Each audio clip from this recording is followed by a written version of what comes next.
It's making me break out, so I'm very happy about You know, we never really hear much about them. They do a good job. You said what? Okay, welcome to the...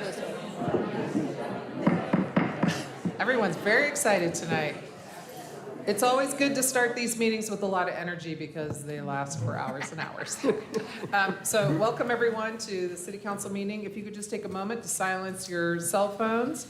If you'd like to sign up to speak tonight, you can do so out in the hall and it will populate on our screens.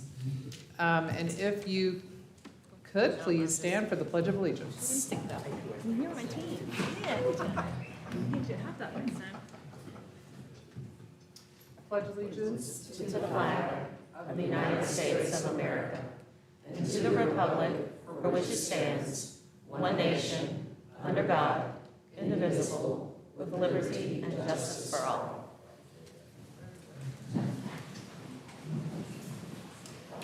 We have one proclamation tonight, and Councilwoman Maggie Ullman is going to read that. And I know April Burgess-Johnson is maybe here. Yes, there you are. April, no offense, but when you stand up, it was... But she is a power to be reckoned with.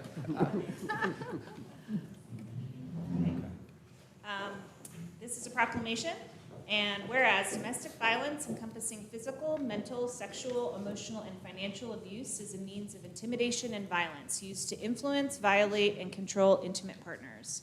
And whereas in the United States, an average of 24 people per minute experience rape, physical violence, and/or stalking by an intimate partner, totaling over 12 million people annually.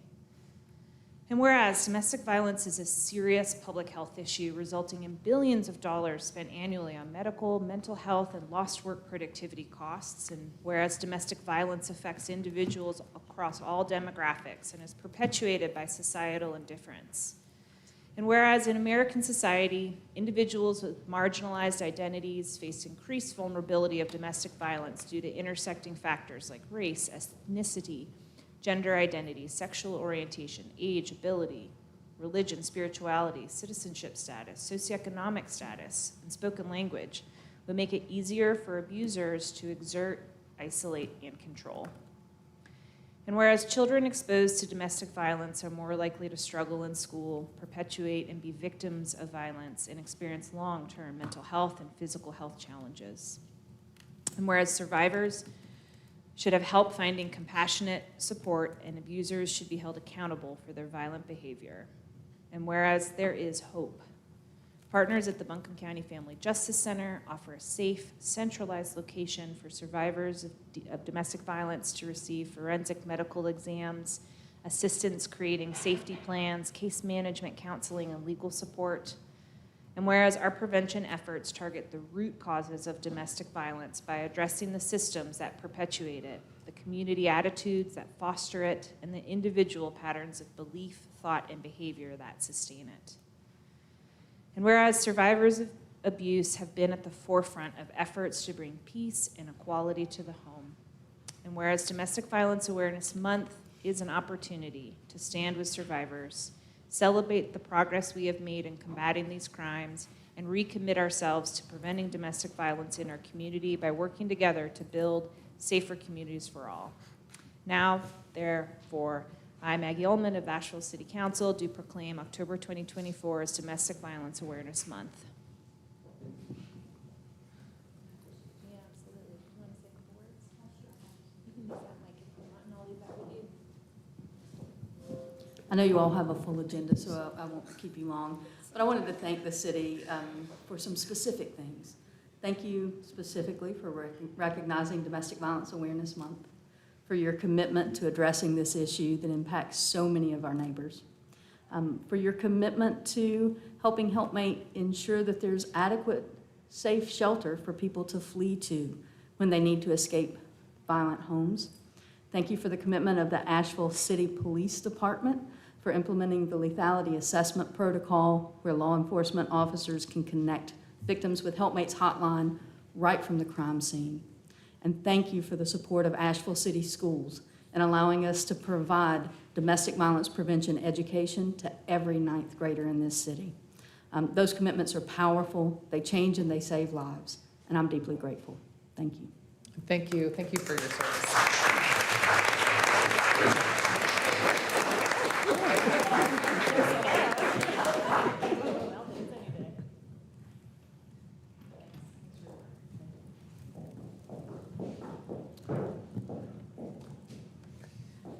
Okay, next we have our consent agenda. Do I have questions, comments, or a motion to adopt the consent agenda?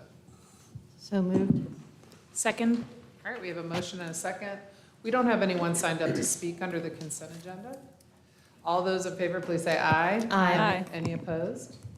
All right, thank you. Now we'll move on to presentations and reports. We have some items under the manager's report, and I'm going to turn it over to the city manager for this portion of the agenda. Good evening, Mayor, Council, staff, and community members. Before I begin my remarks in terms of the manager's report, I would like to introduce two new team members that have recently joined us in the city of Asheville. You've heard me mention her name a few times, but it's good to put a name with a face. Emily Provence is our newly hired Human Resources Director. She officially started work at the city on September the 16th. She has over 26 years of progressive experience in human resources. Emily holds a master's degree in public administration from the University of Akron and holds her Society for Human Resource Management certification. Prior to joining the city of Asheville, Emily served as Human Resources Director at Malone University, but the majority of her career was spent working in county government and in a local school district, providing human resources services. Welcome, Emily. Thank you. Thank you. And our next newly hired team member is our Public Works Director, Tarek. And he keeps telling me how to do this, okay? It rhymes with Derek.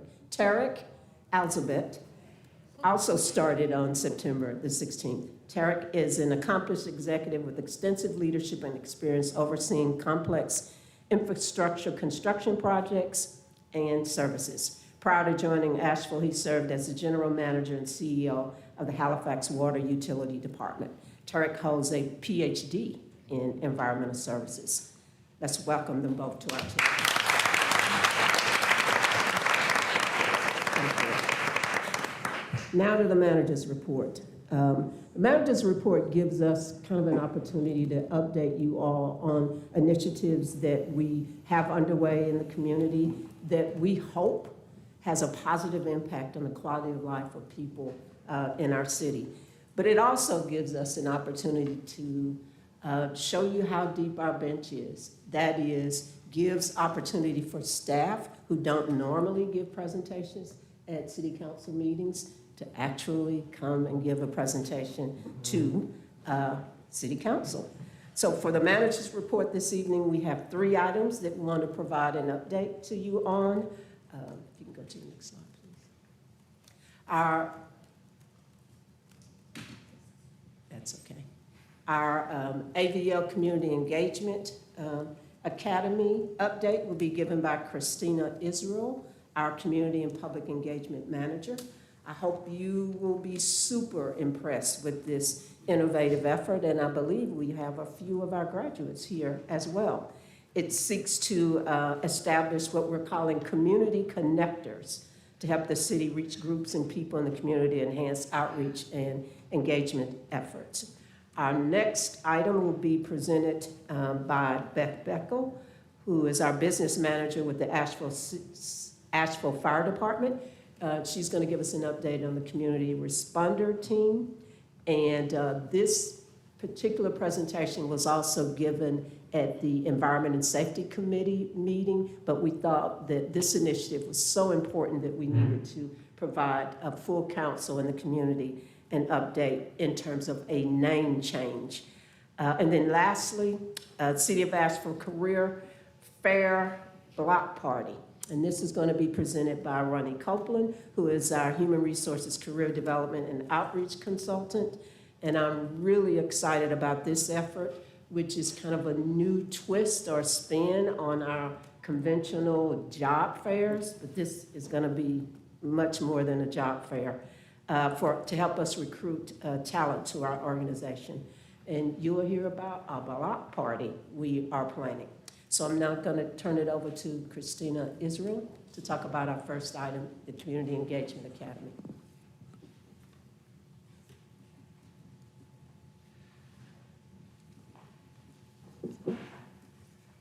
Hello, good evening, Mayor, Vice Mayor, members of council, and thank you so much, Ms. Campbell, for the introduction. Again, I'm Christina Israel, and I serve as the Communication and Public Engagement Manager with the city. And over the past year, it's been a joy for me to work with members of staff and the community to develop and co-create our Asheville Community Engagement Leadership Academy. And tonight, a few of our participants are joining me for the manager's report, and we'll bring them up here in a few moments to celebrate with them their graduation from the academy and their new role as community connectors with the city. These community connectors are helping us to bridge an important gap in the city's public engagement efforts. As active and trusted members of their communities, the connectors can leverage their networks and help us to reach people that we typically know are historically missing from decision making. Our AVL stands for Organizing and Uniting to Repower Asheville. The title comes from our partners at Finley House Global, who we worked with to develop the curriculum and deliver the first 2 rounds of the academy this past spring and summer. Often in community engagement, we hear it said that we can empower others, as if somehow we give power to other people. So in saying repower, we are remembering and recalling that we have our own unique power and agency in life. To illustrate this, I wanted to share with you all a couple of comments that I overheard during one of our sessions in the academy this summer. Ms. Valerie shared that, quote, "The first part of power is self-power. It starts with you and what you value," end quote. And on the topic of how we build capacity in our community, Ms. Gigi shared that, quote, "Community starts as an inward thing that shoots outward."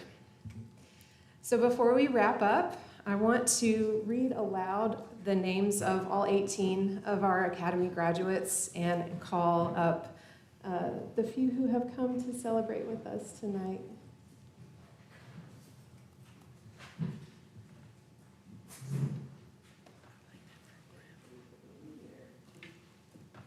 Yay! And here's Dawa too. Perfect. So I'll start with who's here. We have Ms. Angie Jones, and Shabazz Jones, and Ms. Rose Gary. And I'm going to go ahead and read the rest of the list of names. Victoria Burns, Christian Chambers, Elvia Diaz, Sergio Fernandez, Tiffany Flunori Double, Bobette Mays, Roshonda McClure, Priya Ray, Alan Rosenthal, Janita Sconiers, Valerie Smith-Jackson, Phyllis Utley, Tony Walker, Takora Waters, and Summer Weldon are our first 18 graduates of the Community Engagement Academy. Thank you.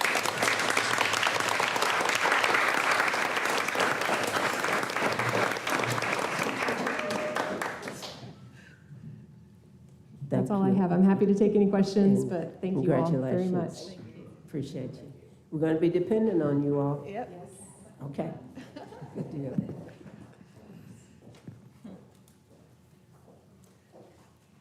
And next, we have Beth Bickle, who's going to talk about the Community Responder Program.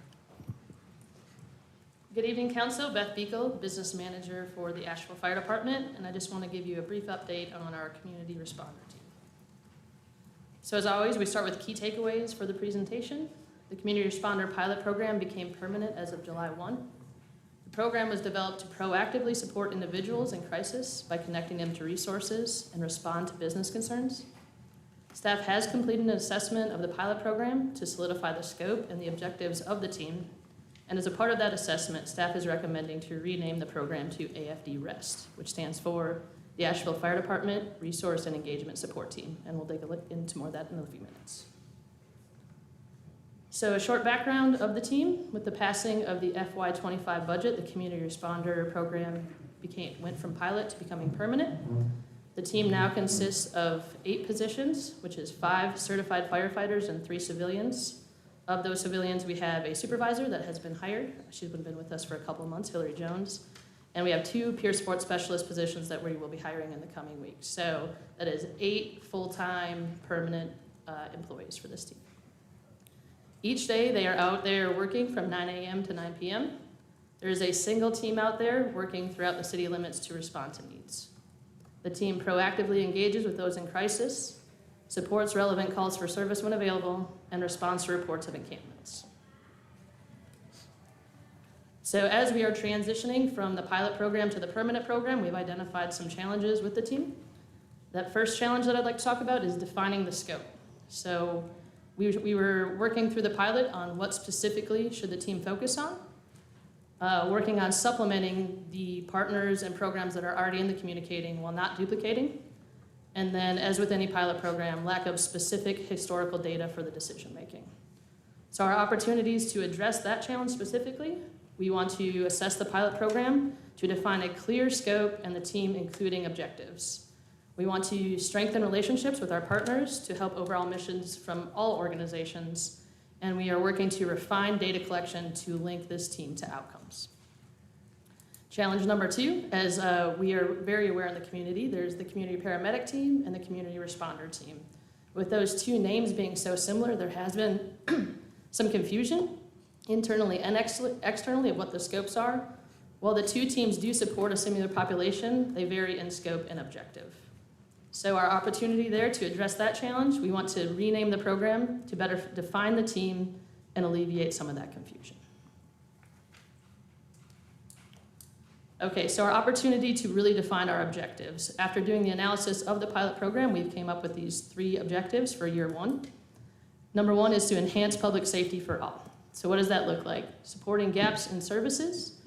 This team is the number 1 touch point for our encampment response protocol, providing business support and education, and returning APD and AFD apparatus to service. So to go into that one a little bit more, we receive calls pretty much daily for subject down or someone in crisis where APD and AFD may respond to the call, and a call, there's no crime being committed and there's no immediate medical need for the fire department to respond to you.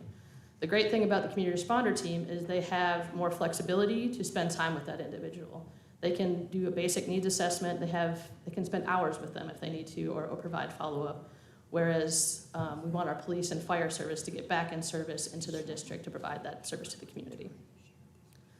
Objective number 2, provide direct crisis care, connect individuals to resources, and provide for immediate needs. And then objective 3, we're going from a pilot program to year 1, so we want to focus on identifying areas for growth and improvement. All right, and opportunity number 2, the name change. We met with lots of internal and external partners, and it was pretty much unanimous that it would be helpful to change the names to not be so close. We landed with the Asheville Fire Department Resource and Engagement Support Team, AFD REST. This name represents the purpose of the team, does not duplicate other known names in the area, was discussed with those internal and external partners, and was reviewed through a communication marketing and a responsive to constituent needs lens. Next steps, we're going to finalize that program design with year 1 goals and objectives, finalize a communication and engagement plan to include marketing the rename, and hire the 2 remaining positions that we have left. Back to our key takeaways, the Community Responder Pilot Program is now permanent. We've developed the program to proactively support individuals and businesses.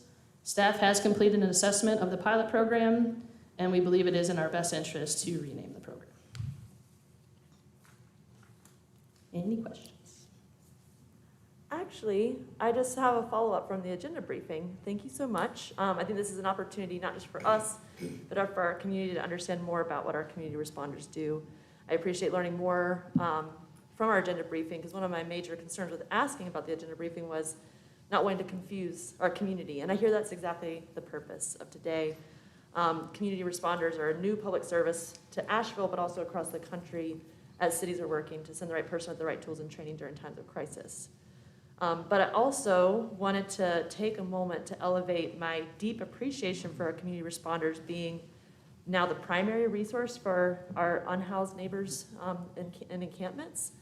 And I've seen the work that they do on a personal level. So I want to take a moment of privilege just to share the honor I had of working with community members like Mikey, one of our community responders, to reverse an overdose. So it's really emotional, so I'm just gonna read what I wrote. On my way home from a city council meeting this summer, I was on the bus driven by Zacchaeus, a new bus driver who noticed while pulling out of the transit center that a person at the intersection was experiencing an overdose.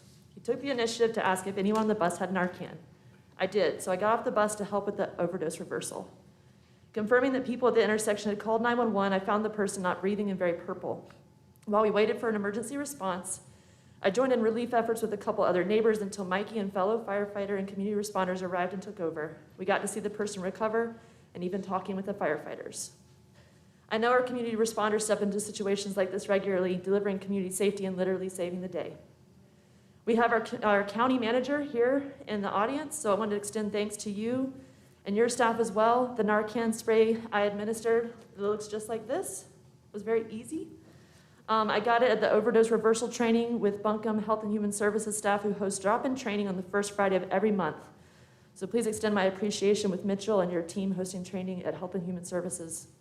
This is a note of personal appreciation for the excellent work of transit drivers like Zacchaeus and community responders, including Mikey, who go above and beyond and saved a life. Thank you. Thank you. Appreciate that. All right, thank you. All right. And last but not least, Ms. Ronnie Copeland to talk about the career fair and block party. Thank you, Ms. Campbell, for this opportunity. Good evening, Mayor, Vice Mayor, and council members. My name is Ronnie Copeland. I'm the Career Development Outreach Consultant, and I'm going to tell you all about the career fair block party that we're going to have in 2 days. So, the city of Asheville will host a block party, well, career fair block party, highlighting the many exciting opportunities for people looking for work and to contribute to the community. Representatives from our human resource team will be on site to help guide applicants to opportunities that meet their skills and career goals.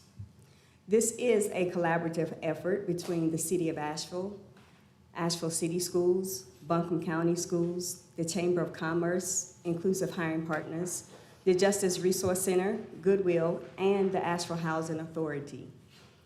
The following schools have committed to attending: Asheville High School, A.C. Reynolds High, Buncombe Center for Career Innovation, Transitional Studies through A.B. Tech Community College, and Asheville Middle School. Purpose: what the community can expect. To engage with city staff to learn more about career opportunities with the city of Asheville. Staff can guide applicants to positions that meet their skills and career goals.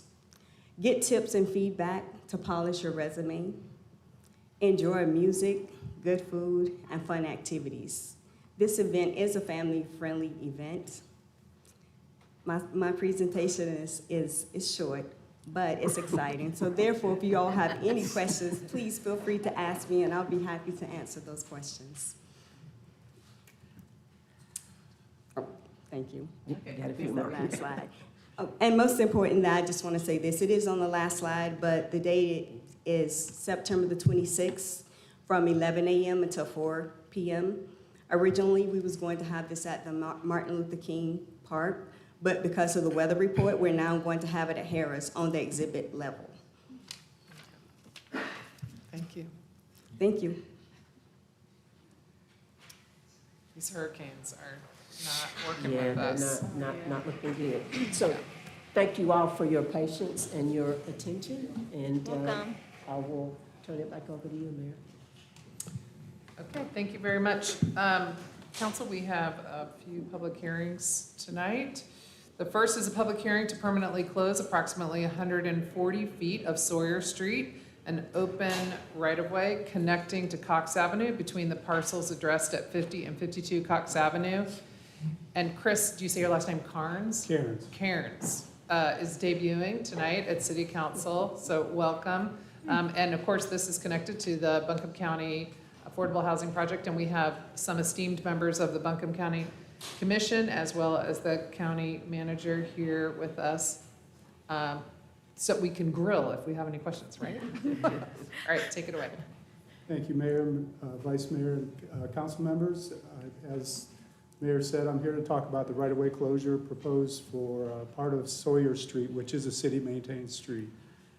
The key takeaways, it is Buncombe County petitioned for this closure to help with a future affordable apartment complex development to connect 50 and 52 Cox Avenue. Closing the right-of-way would allow those two properties to become one property, which positions the county to be better positioned to be for federal affordable housing tax incentives.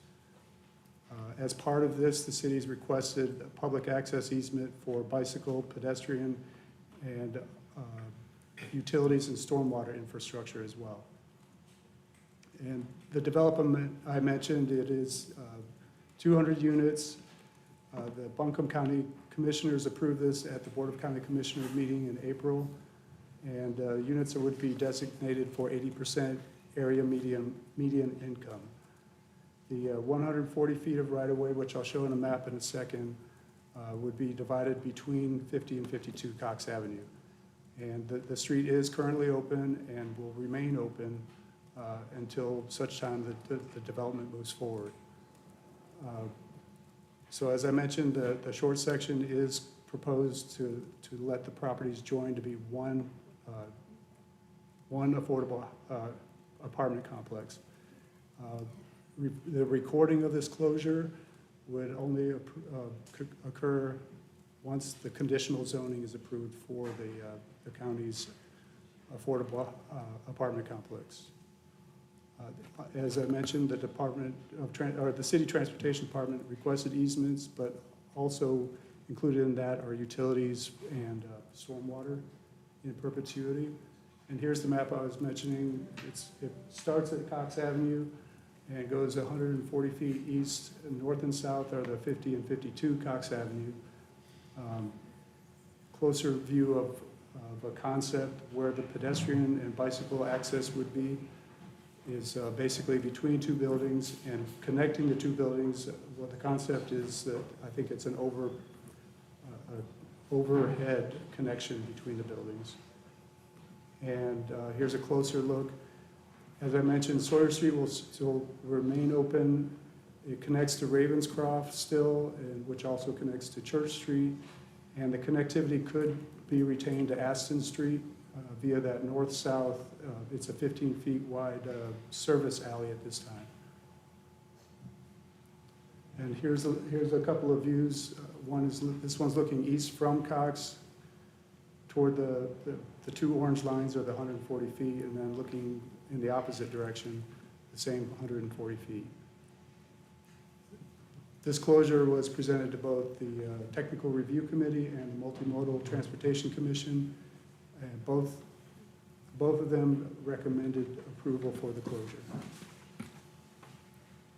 And here's the proposed motion. The motion to adopt a resolution to permanently close 140 feet of Sawyer Street and open right-of-way connecting to Cox Avenue between the parcels addressed as 50 and 52 Cox Avenue. And one more key takeaway again, this is to help position the county for a future affordable apartment complex development, 200 units, and it would allow connecting 50 and 52 Cox Avenue. And the right-of-way would be recorded when the development moves forward, and the perpetual easement is in the wording of the resolution for pedestrian, bicycle, utility, and stormwater infrastructure. And as you mentioned, the county staff is here if there are questions about the apartment development. Any questions? I'll just add that after many right-of-way closures coming to multimodal back when I was on it and realizing they're all over the city and the reasons why and concern about how do we maintain access, not just for properties like this one, but ones around it, the ability to still keep this available for pedestrian and cyclists and parcel delivery is almost exciting as having this next to the transit center across the street. So I'm ready to make a move to approve. Almost as exciting. Okay, anybody else have any questions or comments? I'm going to open the public hearing and close the public hearing because we don't have anyone signed. I thought we do. Oh, we have do one. I'm sorry, did that? Somebody needs to tell me that because my computer says trying to connect. David Moritz. And then Jared Wheatley. Ta-da, there they are. Okay, these are veteran public speakers, so they know the drill. 3 minutes. David Moritz is first.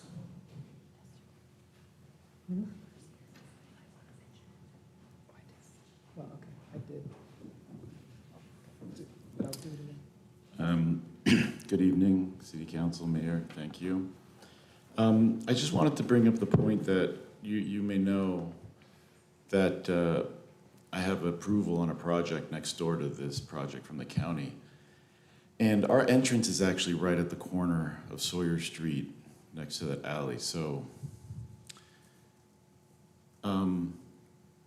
in theory, I'm not against closing streets and having more pedestrian access, but the county did reach out to me like a year ago, and I'm not really sure.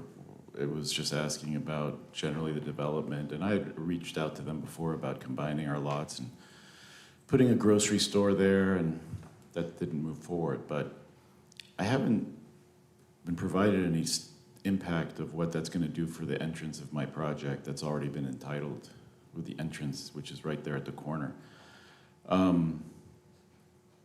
So that's a little bit concerning to me, that the county and the city are moving forward with closing a street that could have a significant impact on a project that I have spent a lot of money on getting entitled. We haven't started it yet because of the cost of construction, and then, we'll see. The other thing is that in the past, on a project, actually the tribute project that I'm not involved with, but I have a property that's adjacent to them, Tribute had approached the city to close off one of these paper driveways, and that is at the side of a hill in the woods, and that was not approved.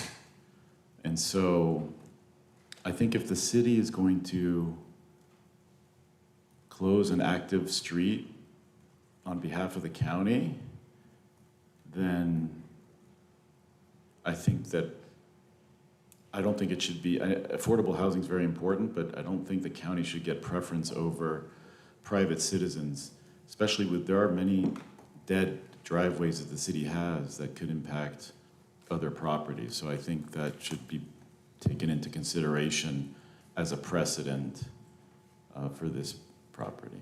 Thank you. Thank you. Jared Wheatley.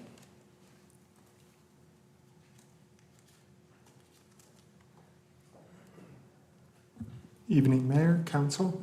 I'm in support of closing this right away. I think it is cool to have housing on Cox Avenue. But one thing that I noticed, and I'm speaking only as a private resident, but I know MMTC had suggested, and I believe this was also followed up in planning and zoning, that emergency access be maintained through this space. And just looking at that rendering, there's landscaping and benches and all of that, super cool.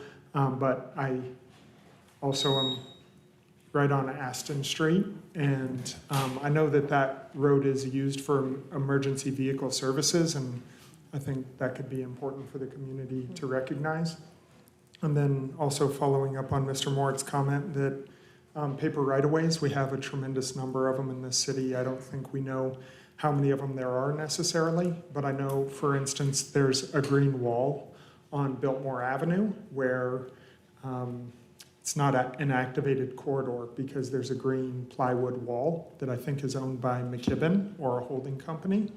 and they requested a right-of-way to be closed behind it. There's like just a gravel pit in the ground there, and that right-of-way passage wasn't granted, and so there could theoretically be another building on Biltmore. This is just 2 buildings up from the double-decker red bus that right-of-way was not approved for closure, and that could be a great opportunity to think about. There are other benefits to our community outside of affordable housing, like a tax basis, like activated safe space downtown. So just a thought, appreciate your time.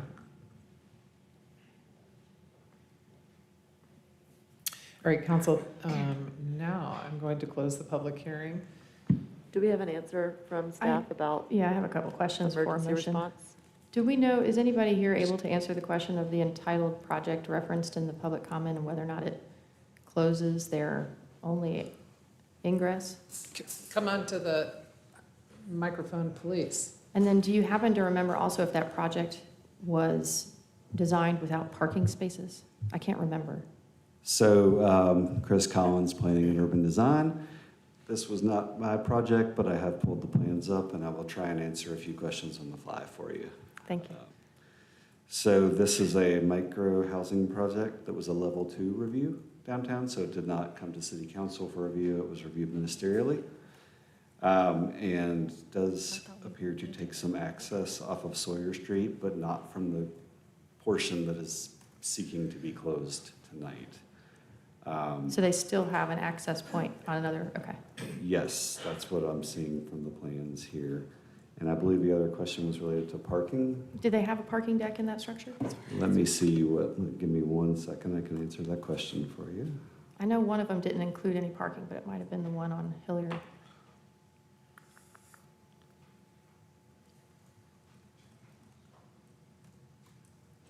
I do not see any parking data on the plan, and they are CBD, Okay. so it wouldn't have been required. Oh, right. But again, that is a Okay. quick. But they have an answer. alternative access, and according to the designs, it's not like they're losing their deck entrance or anything. Correct. Okay. The closure doesn't appear to directly impact the entrance to the development project, Okay.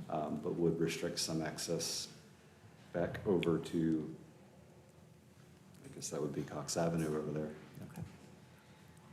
I'll add that, I mentioned this in agenda briefing, it's just, I kind of concur with some of the thoughts here in public comment. It's a little hard to see it's done sometimes here and not other times there, but, so maybe in the future, we need to look at how our policies around street closures or something. I'll be able to support this tonight, because it's a great project, but I do see the indiscrepancies in how we're approaching these. I think anytime that we can reclaim streets for people, especially when there's lots of road access in this area, this is a good thing. I think there's a trend in taking back roads for people away from cars, and it's not applicable every time, everywhere, but this seems like a really good place to create space that's public for people. So I'm enthusiastic. I could make a motion. I think Kim was Oh, I'm going to sorry. make a motion, and before we do that, I just want to thank County Commissioner Parker Sloan is here, and Avril Pender, the county manager. So thank you all for coming over on this project, and thank you for doing this project. Tim Love, Assistant County Manager. Oh, sorry. Move He's to gone. adopt the resolution to permanently close 140 feet of Sawyer Street and open right-of-way connecting to Cox Avenue between the parcels addressed as 50 and 52 Cox Avenue. I'll second. Oh, Go ahead. Who gets the second? You got it, Antoinette got it. And before we vote, I am seeing lots of other county folks, so sorry, I'm not calling everybody out. Nate, you're here too. Tim Love is Tim, here. you're back there. Nate's back. Yeah, what's it like to be back? Okay, so we have a motion and a second. All those in favor, please say aye. Aye. Any opposed? Okay, thank you very much. The next item on our agenda, I would need to have a motion to recuse the Vice Mayor, Sandra Kilgore. I'll So move to moved. recuse. Second. Okay, we have a motion and a second. All those in favor, please say aye. aye. Aye. Any opposed? Okay, do you want to get out of here? Oh, you don't, I mean, we'll come get you when we're done. No, it's December 5th, where you're here for a while, Sandra. Do come back. Can't go anywhere. Yeah. She actually just only has two more meetings. Oh, my gosh. I know. Will Palmquist is back to talk to us about this project. Good evening, Mayor, members of council. Will Palmquist with Planning and Urban Design. I'll be presenting this request for an amendment to the Urban Village Master Plan for a project known as Asheville Sanctuary. So I'll start off by talking a little bit about the site and then get a little more into details about the project and some of the more unusual characteristics of this review process that's before you this evening. The site itself is located along Hill Street. It consists of 42 properties totaling about 10 acres. As you can see on the two maps here, it's just north of downtown across I-240, east of Isaac Dixon Elementary School. It's walkable to downtown via Montford Avenue that crosses I-240 and also the pedestrian bridge that's just a little southwest off that area map. The site itself is currently vacant. It's part of the former Hill Street neighborhood that I'll talk a little bit more about in a second.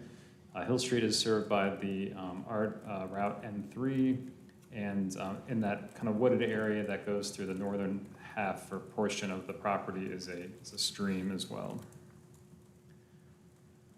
So the existing zoning is urban village. That was approved and rezoned back in 2007 when an initial master plan for that site was adopted. That project was known then as Montford Commons. It was amended once in 2009 and then is back before you this evening for a subsequent amendment.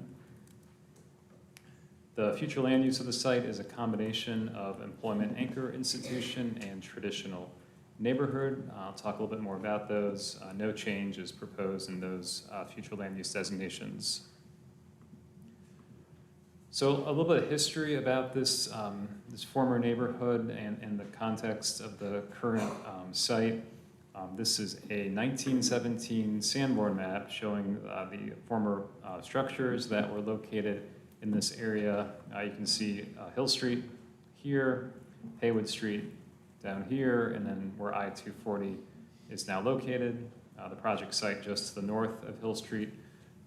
Those houses and these houses were demolished as part of urban renewal for the purpose of constructing what was then called the Crosstown Expressway in 1960. You can see the description from the Asheville African American Heritage Resource Survey talking about the neighborhood comprised of houses, tenements, and churches. There were other commercial uses there as well. So that's just kind of the background of why these sites are currently vacant, why there's so many of them parcelized as former single-family houses. So I'll try to walk through a little bit about what an urban village master plan is and what this amendment process is and what it is not. So this is being reviewed as an amendment to the previously adopted master plan. It's not a conditional zoning and it's not a rezoning. So there's no request to change the zoning on this site. The zoning was established in 2007. Essentially, the master plan allows for the adoption of this zoning to give just a very high-level description and laying out of a site in regards to uses and massing and height and general layout.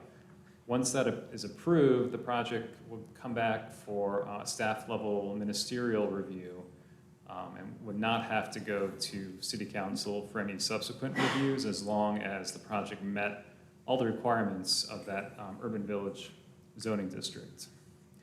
So the reason that this amendment is before you this evening is that there are some very specific instances where if a project changes in certain ways, it has to come back for City Council approval. And this project, it's pretty dramatically changed from the 2009 concept plan. So it's triggered a couple different things that is requiring it to come before you this evening for an amendment of that master plan. They're highlighted towards the bottom of this slide here, one of which is changing the land uses by any more than 25%.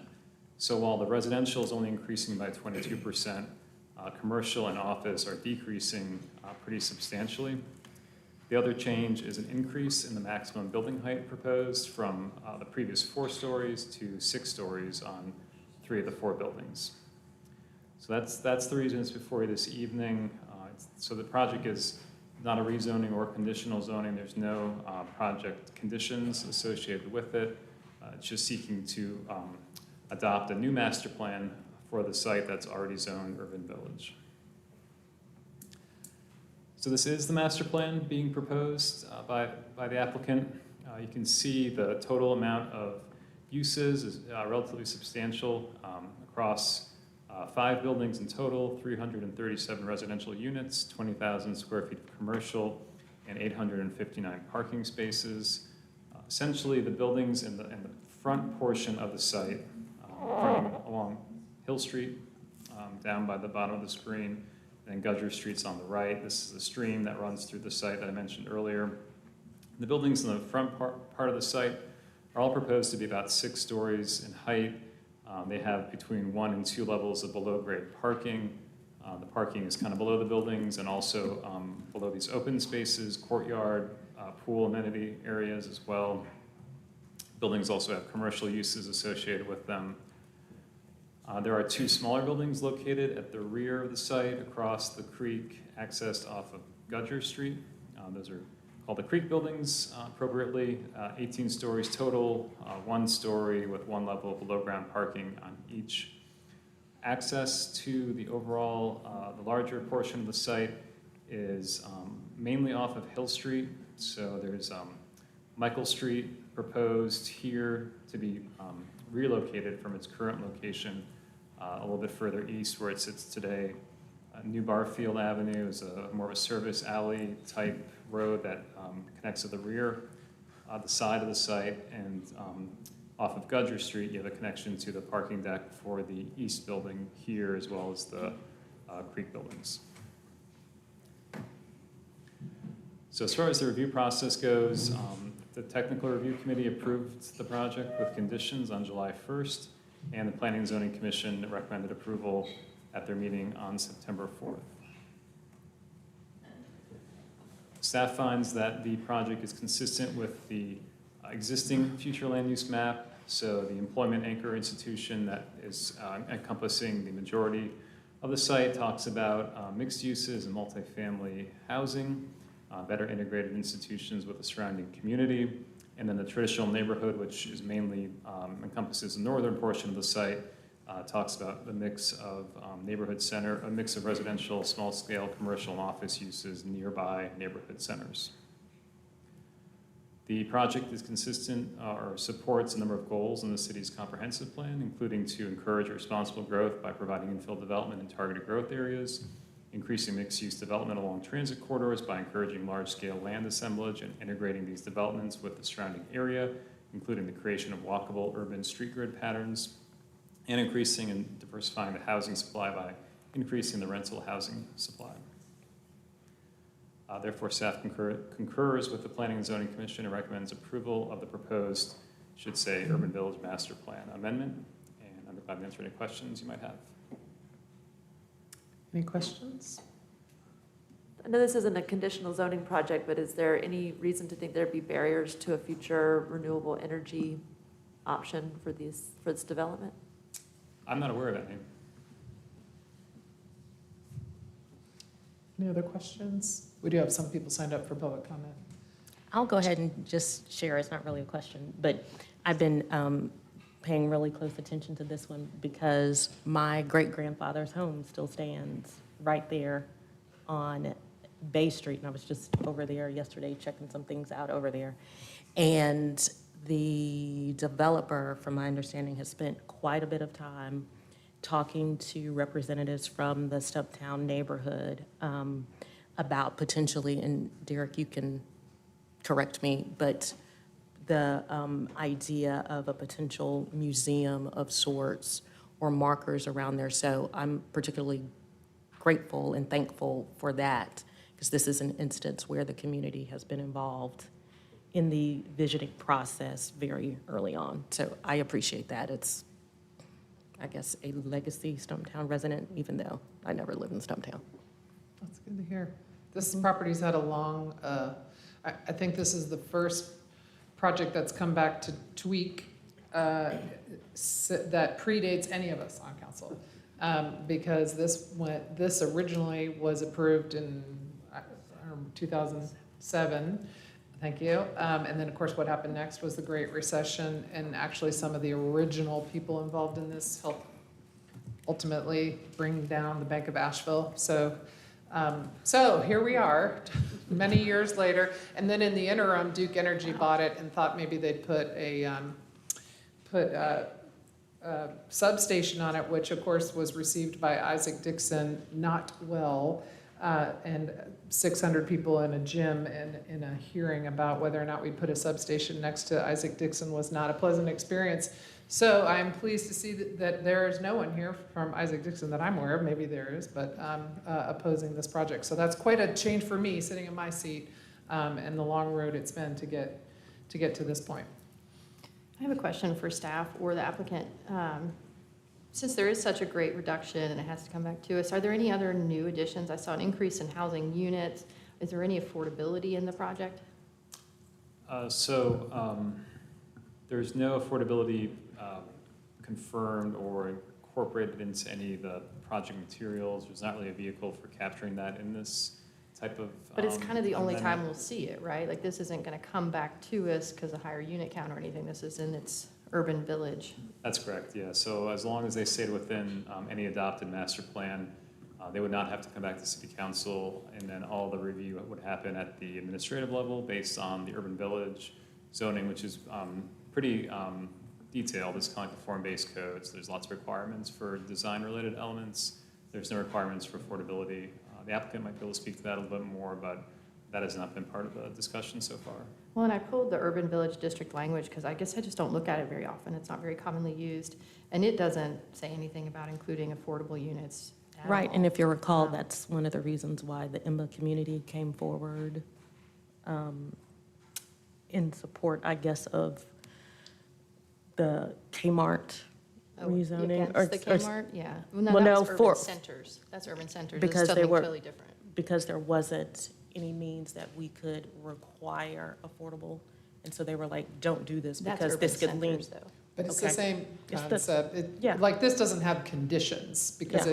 it's not a conditional zoning similar to the urban Right. nodes. It's a or- different process, and it's probably confusing to someone that doesn't pay No, close I'm attention not to how confused. these are reviewed. I didn't mean you all. Okay. But I'm just concerned to see projects come forward this large without any affordability. So maybe the applicant can speak to it if they have any intention to do that.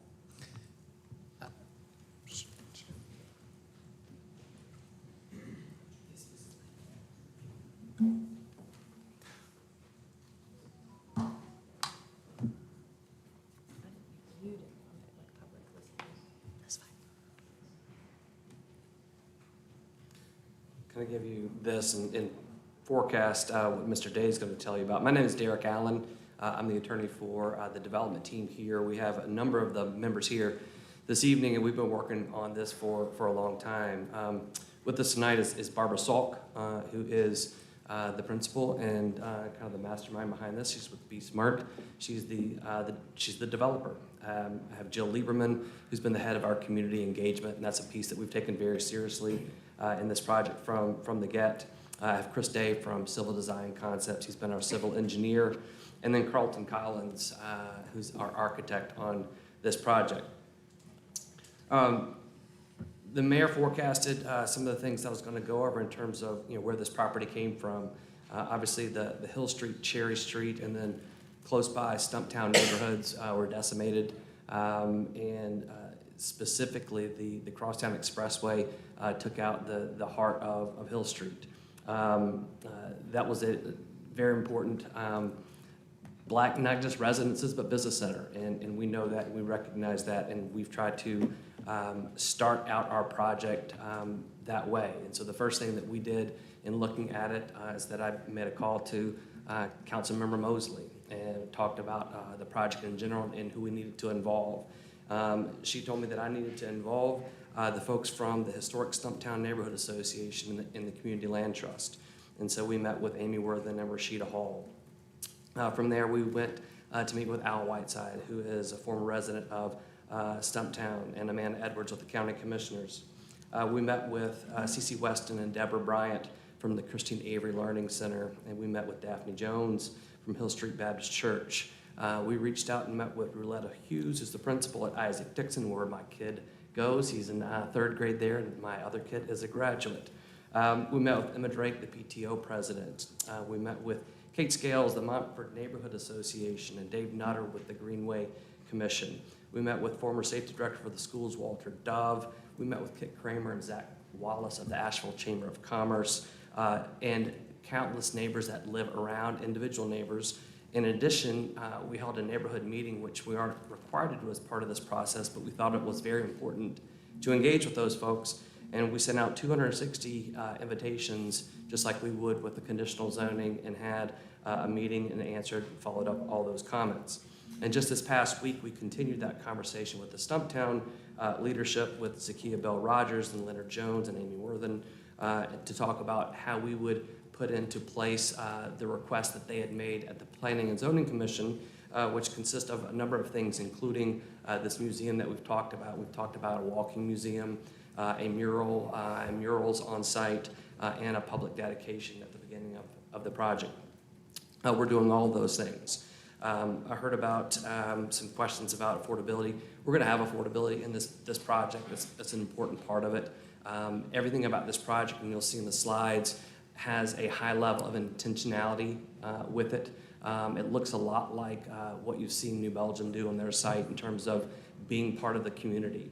Everything from flipping what the Montfort Commons development proposal was, which was having walls and all the development on the inside like you see down at Biltmore Park, flipping that really inside out, where it's welcoming pedestrians and it's connecting Hill Street into the neighborhood. It's connecting the neighborhood from Montfort and the Chamber of Commerce all the way down to the bottom of Hill Street, connecting the campus at Isaac Dixon and Hill Street back into this proposed sanctuary. You did say there's some affordability. Can you speak to it at all? You just said there's going to be some affordability. What do you? There will be a minimum of 5% affordable housing in this project. We don't know what that's going to be yet. This project, because of the unique nature of that, and I'll touch on that in just a second, with Urban Village, what we are amending is a master plan. And in some ways, the master plan is further along linearly than what you're normally used to seeing from a conditional zoning. And in some ways, it's not. It's at the beginning. For example, we haven't done our traffic impact analysis yet because we don't know how many units we need to put in the traffic impact analysis. But that's part of the form code of the Urban Village master plan requirements. And so we have to do those things. But it will be a minimum of 5% affordable housing.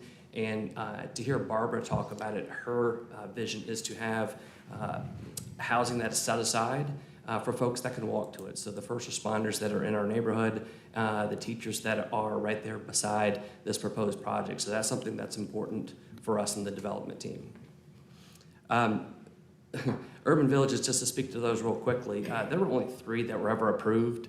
When this thing first came in and we were looking at it, I was sitting with Will, or actually on the phone, and asked him what UV meant, and he didn't know, and I didn't know. We started to look through the ordinance, and apparently it means Urban Village. Then we asked how many have there been. There have been 3 that were approved.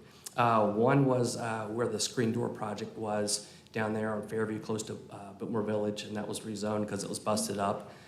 This one, which went into foreclosure, ended up with Duke Power. I represented some of the parent folks that were pushing against that substation back then.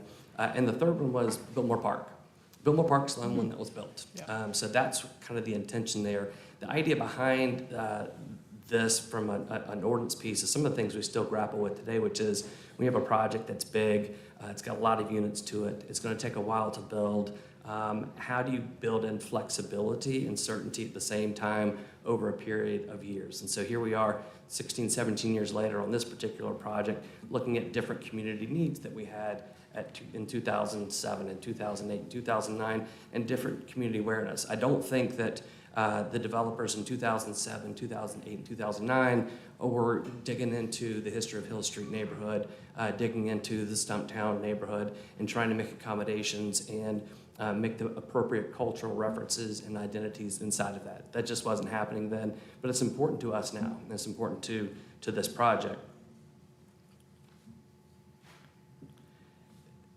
Following up on some of the things that Will had talked about, the only thing really in front of you today on this master plan is, can we add another 11 feet of height on the tallest part of the building? And Chris Day will show you exactly where that's going to be. And can we sub out this office space that's in there and some of the retail space in exchange for additional residences? Those are the two things. Those are the only two things that we're asking for, is those changes to the amended master plan. With that, I think I would like to invite Chris Day up, if there are no questions as to the process and procedure, to walk us through what the exact changes are, because I heard some questions about that from the old plan to the new plan, and what we're proposing to do here.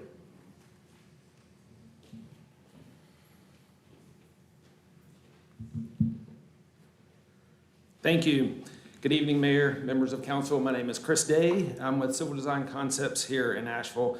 I want to thank Will and staff. As you've heard before you, this is a rather unique project. I've been doing development in Asheville for 19 years and never come across one where we walked through this exact process, and appreciate the opportunity to be here. Really excited to be working on this project. As the mayor made reference, so much history on this. So many people just kind of engaged with this piece of property, and to really have our client Barbara come to us with a new vision on this property and a new approach it's been great and a pleasure to work on. I'll keep this short, but I did want to kind of Will and Derek talked about how the code, the Urban Village Code, gives a lot of flexibility.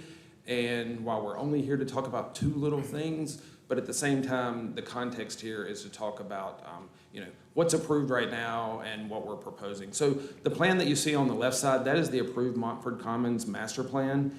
And the plan that we have on the right was Barbara's vision for something that was a little different. We felt like the project on the left was designed for the residents in there and was kind of closed off and private, whereas our goal with the sanctuary project was to make it open and inviting. And in fact, that starts right at Hill Street and Michael Street, and making it to where you can see all the way through the project into the woods in Montford to the north. So there was one little small thing I saw in Will's report.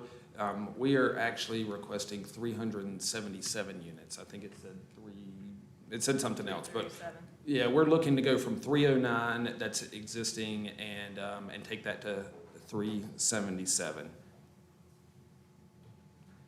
One of the bigger changes that we've made with the design was this is the north side of the site, and we've really tried to pull the project back towards the core of the parcel and give more more preservation on the north side and not have the development encroach so far. Additionally, I think the approved master plan had 29 units on the north side of the creek. We've taken that down to 18, and we're looking to do that in 2 residential scale buildings. They're actually built with, they don't have subsurface parking. We are going to park in front of them, but as you walk in from the parking lot, it appears as a 1-story building, and then we use the topography behind it to put that 2nd story underneath it and accommodate those units, while the approved master plan allowed up to 40 feet of height on that north side. Hey Maggie, can you take that timer off? Thank you. This slide here kind of gives a comparison to the massing on the slide or the exhibit to the bottom of the screen shows the massing of the approved plan and our proposed difference. One of the key things, I made reference to the fact that we were kind of pulling the project back into the core. You see this really evident on Hill Street and actually on the east side of the project on Bay Street, where the massing went right up to the property lines.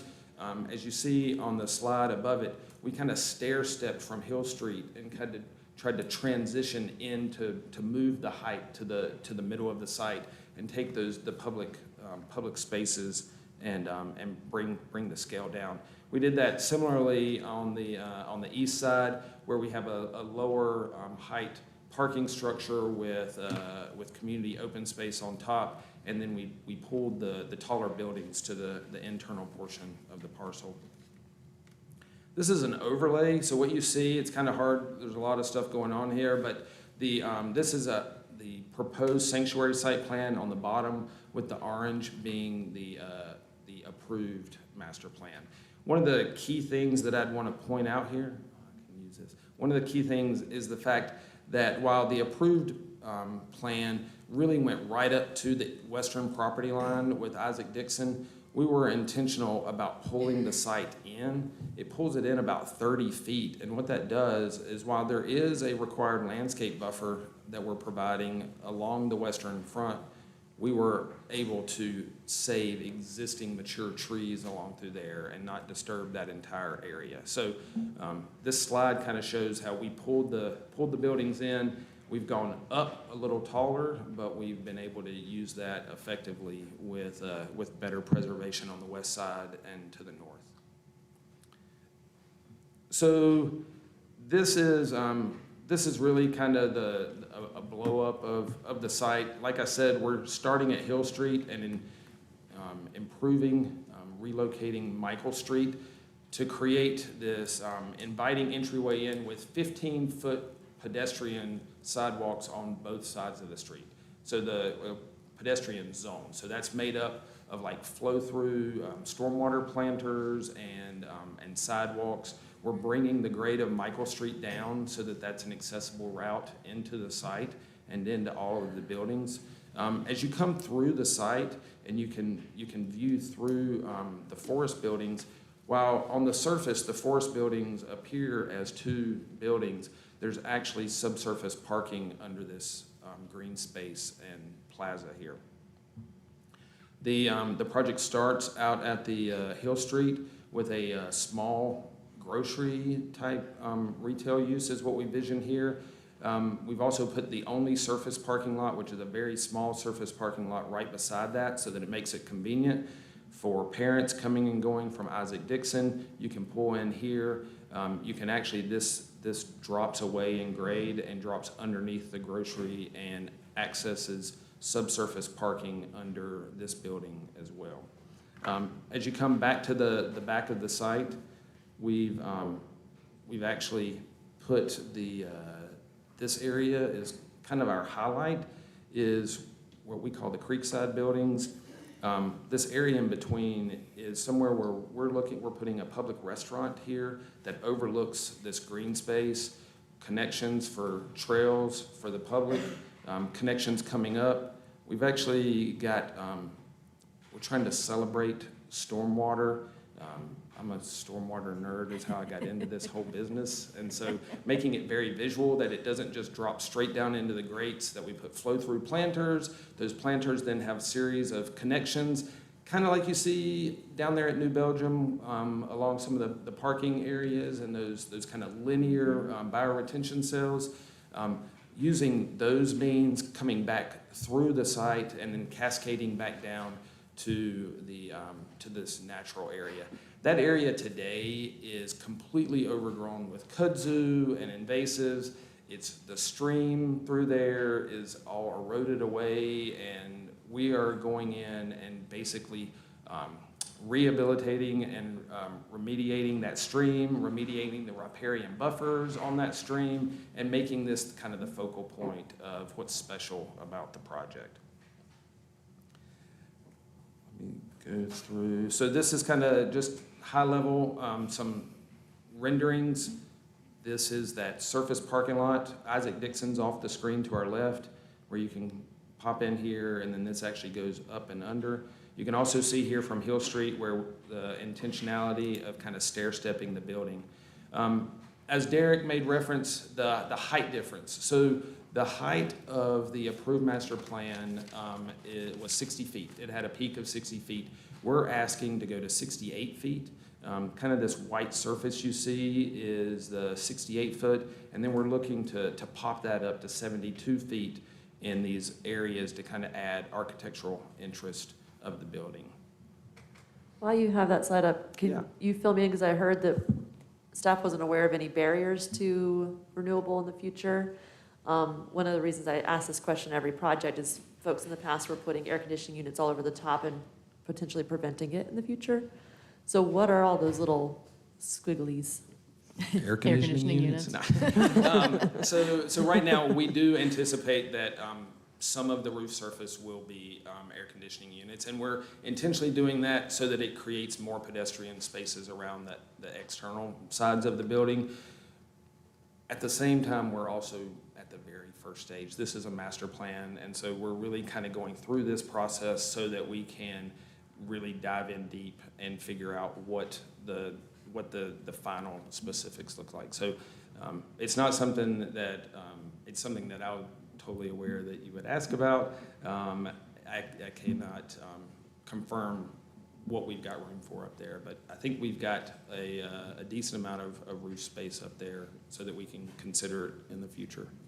Thank you. I know there's a lot more incentives for larger projects sometimes, so anything we can do to partner to help, keep me in mind. Great, thank you. Once again, this is kind of a massing to overlay the size and scale of the approved master plan in this area. Similarly, we've got Isaac Dixon in the background here, coming in on Michael Street, where we sort of stair step the buildings. And then this is the massing of the approved. Do you know, in the adjacency to the school, is there any planning or thoughts around family-size units? I know you're not that far into it, but is that a consideration as you build this out? I'll let Derek speak for the developer in a minute. I will say that why I say this project is unique, this developer is unique, and I've really enjoyed the opportunity to work with her. As Councilwoman Mosley said, there's been so much interaction with the community. It's been a joy. I don't have all of my clients who And a long jumped time in to do coming. I that. think some of us met like 4 years ago about this. Yeah. Just some more renderings to kind of give an idea, celebrating the views off to the west. This is at the pedestrian level of Michael Street, looking into the site. This is as you get to the back of the site, where everything that you see kind of between these two buildings, there's actually subsurface parking under here. But we're still looking to make that a plaza area on these buildings. And we've kept it open there, the front of the screen, to look into the woods. And then this is the building to the east side of that. This is where the pedestrian connections and walkways drop down to go to the nature trails, the cascading area, and the restaurant is just out of the picture there on the right. And then finally, this is the creek building. So this is the building on the north side of the creek where we've been intentional with working with the topography. So on the uphill side, on the north side of the site, the perimeter, you're seeing a residential, like single-story scale type structure. We're using the topography to put the below, the second story underneath. I saw something in one of the reports that maybe there was subsurface parking here. All the subsurface parking is on the core of the project, but here we're using surface parking. And then, finally, this kind of, as I just said, we're taking the densities and the intensities of the site, we're kind of pulling them in, and that's what we're asking for here, is that increase in height. While the urban village zoning allows you to go to 100 feet, the approved project only went to 60 feet. So kind of the information that was on the original master plan was confusing. The data block said it was 4 stories. The renderings showed 5 stories. It did say that it went to 60 feet. We are asking to increase that to the 72 feet. Say that again. It can go to 100, but the previous approval only went to 60? Correct. But the So urban if you village look at does the go to urban 100. village zoning, it allows up to 100, but when the master plan was approved in '09, it was approved at 60, and so that's what this project is currently approved at. So we're looking to kind of take all of that intensity, pull it in, and make a more efficient building that goes a little taller to so that we can be respectful and preserve more to the north and to the west. With that, that's our vision for the master plan, and I'm available as well as the rest for questions. Some questions about parking. Y'all have quite a bit of parking, and I hear that you don't know what your unit counts will be yet, but, I mean, that's 2.5 spaces per unit, which I just don't think is the future.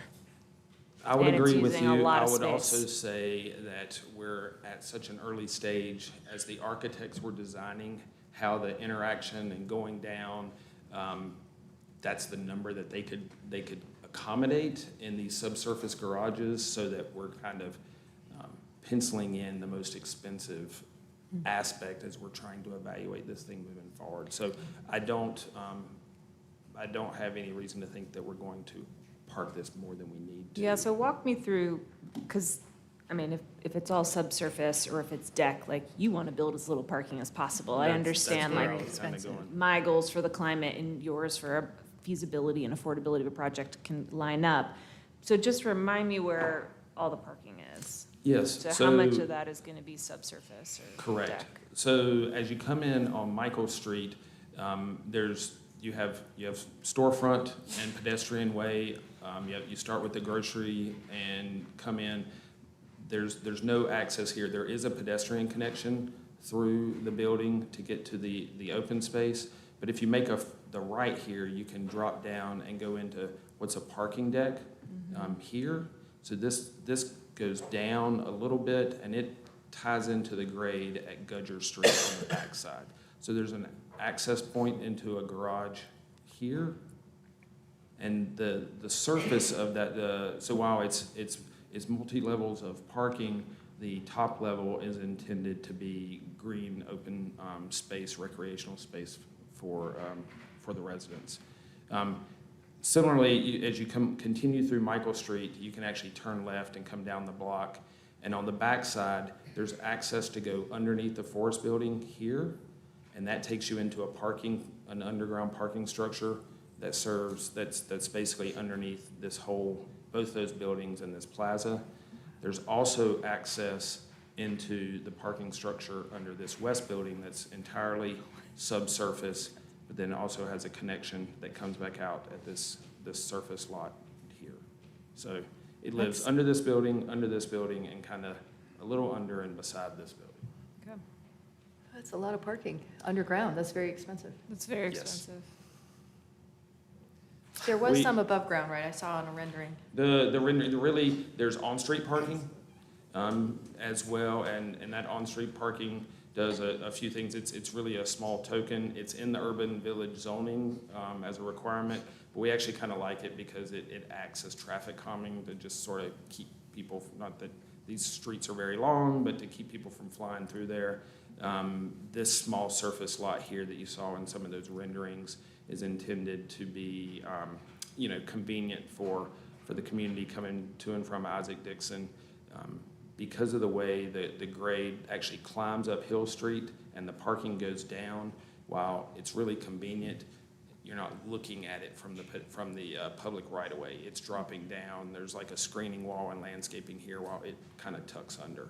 So we didn't want pedestrians coming down Hill Street to be looking at a standalone surface parking lot there, even though it's rather small. So the surface parking you're talking about seems really reasonable quantity for the type of commercial uses you're explaining, or just accessibility for someone coming over to the neighborhood or what have you. And then, so what I'm hearing is all of the parking will be below ground for the residents. I would imagine that, and I'm not sure how that'll end up getting managed. Once again, Yeah, there's some details there That's that we're at such an early stage in this. My gut tells me that with the restaurant being publicly open, there's probably some areas that will also allow, kind of like at Biltmore Park, where some of those parking decks are allowed to be public. I don't know exactly how that'll get divvied up, but there's a lot of details to worry about. Which we haven't metered yet. Thanks for going into that. I know Urban Village is different than a CZ, and I just have seen more and more projects that aren't going the full 2.5 per unit, and I feel comforted that you won't build any extra parking you need, because that'll be a fairly expensive amenity in your project. Agreed. I think the number that lives there was from some of the schematic drawings from the architect, and it was more of a yield. What can we actually? What's the max? What's the cap? Yeah, what can we create space for? And as we're early in the process, we've just kind of grabbed onto that and kept it moving forward. My sense of parking is nobody's eager to have to build it because it costs so much money. Especially But, underground. but lenders require usually some amount of parking to unit ratio. I don't know if, what not this, up to I don't know what the space is, right, I mean, Not 2.5. yeah, and I know in the southeast, we have a higher parking per unit than in the rest of the country, but I thought ours was like 1.25 or something like that. But, You're better than the county so far, for sure. yes, in some things. So is this the level of detail that the residents and neighborhood saw? They saw all this It kind of? is, yeah. They saw the renderings and the height? The slides that I've shown today Okay. are really the same slides, not to disappoint y'all. I didn't make new ones for y'all. I used the same ones for all of these. This is a funny space in the sense that you have Isaac Dixon below it, and then above it is a couple of houses in there, you can see them, and then there's the chamber, and then Montford North Star, but the space between the back and the rest of Montford, there's that deep kind of gulch. Like it feels like there's a whole forest between the back of this and the houses. So it's sort of isolated a little bit, just the way it's situated, but I'm excited to see something happening because I've been walking past, this is one of my walks, and it's, you know, it's needs some attention. Especially with so much community support. I mean, when do we get letters from various constituencies in the community being like, wow, they've really listened to us. We had opinions and they incorporated it. Stuff that's important to us, they're going to tend to. That type of, that doesn't always happen. So I'm excited that the collaboration with Stumptown seems blossoming, that the incorporation of the work that we've been doing towards our greenways is being incorporated. Just seems like this could be a great example of what positive infill can look like to address housing. Including the stream restoration. I don't think there's any requirement to do any of that. Which is good. Yeah, I appreciate that aspect. Can the applicant talk to whether or not there's any family size planning? I'm just curious, every time I see these projects near a school. Sure, this is a little bit different than some of the other models that are downtown that have so many ones in studios. 50% or so is going to be 2s and 3s on this. And one other thing, I'm not sure that that Chris mentioned this, but the cleanup that's already happened, I think we did like $65,000 of cleanup with Well, there's been a lot of camping happening loads there. and loads and loads of things that didn't need to be beside of school. So we've been doing that already. Thank you. Brad, legal question. I'm reading Urban Village as fast as I can, but there's no allotment for like short-term rental in this district, right? Yeah, Okay. the same rules apply here that apply throughout the city, which is general prohibition in this particular zoning district. I'll be curious to know if we have any other projects out there, pieces of land that are under this UV designation already. Not tonight, but, you know, it's just problematic. Like, you know, it's great that you're going to confirm 5% affordability. We can't write that in as a condition for those of you who are listening. It's just like a promise. But we'll remember. We'll remember, but we can't make them. And so Okay, all right, we're ready to open the public comment period. And I gotta get to my screen. We have 3 people signed up to speak under this item. The first is Andrew Paul, and while Mr. Paul is making his way up here, I will just remind speakers that you have 3 minutes to speak. Please watch the lights on the lectern. Green means go, yellow means almost stop, and red means stop. Hey everyone, I'm Andy. I am a lead organizer with Asheville for All.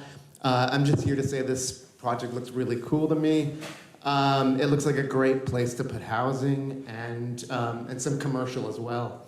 I'll tell you, I was sort of poring over the PDFs that got posted online, and I got really excited because I saw that there's this forest building, which is going to be apartments for sale.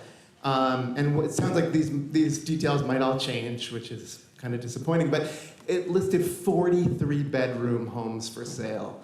And when I say these apartments are for sale, that means they're condominiums. The word condominium is scary to some people, so I'll just say these are homes for sale.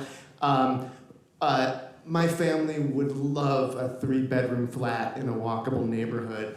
I think there's an assumption in Asheville that if you are going to raise a family, that automatically means you also want to mow the lawn.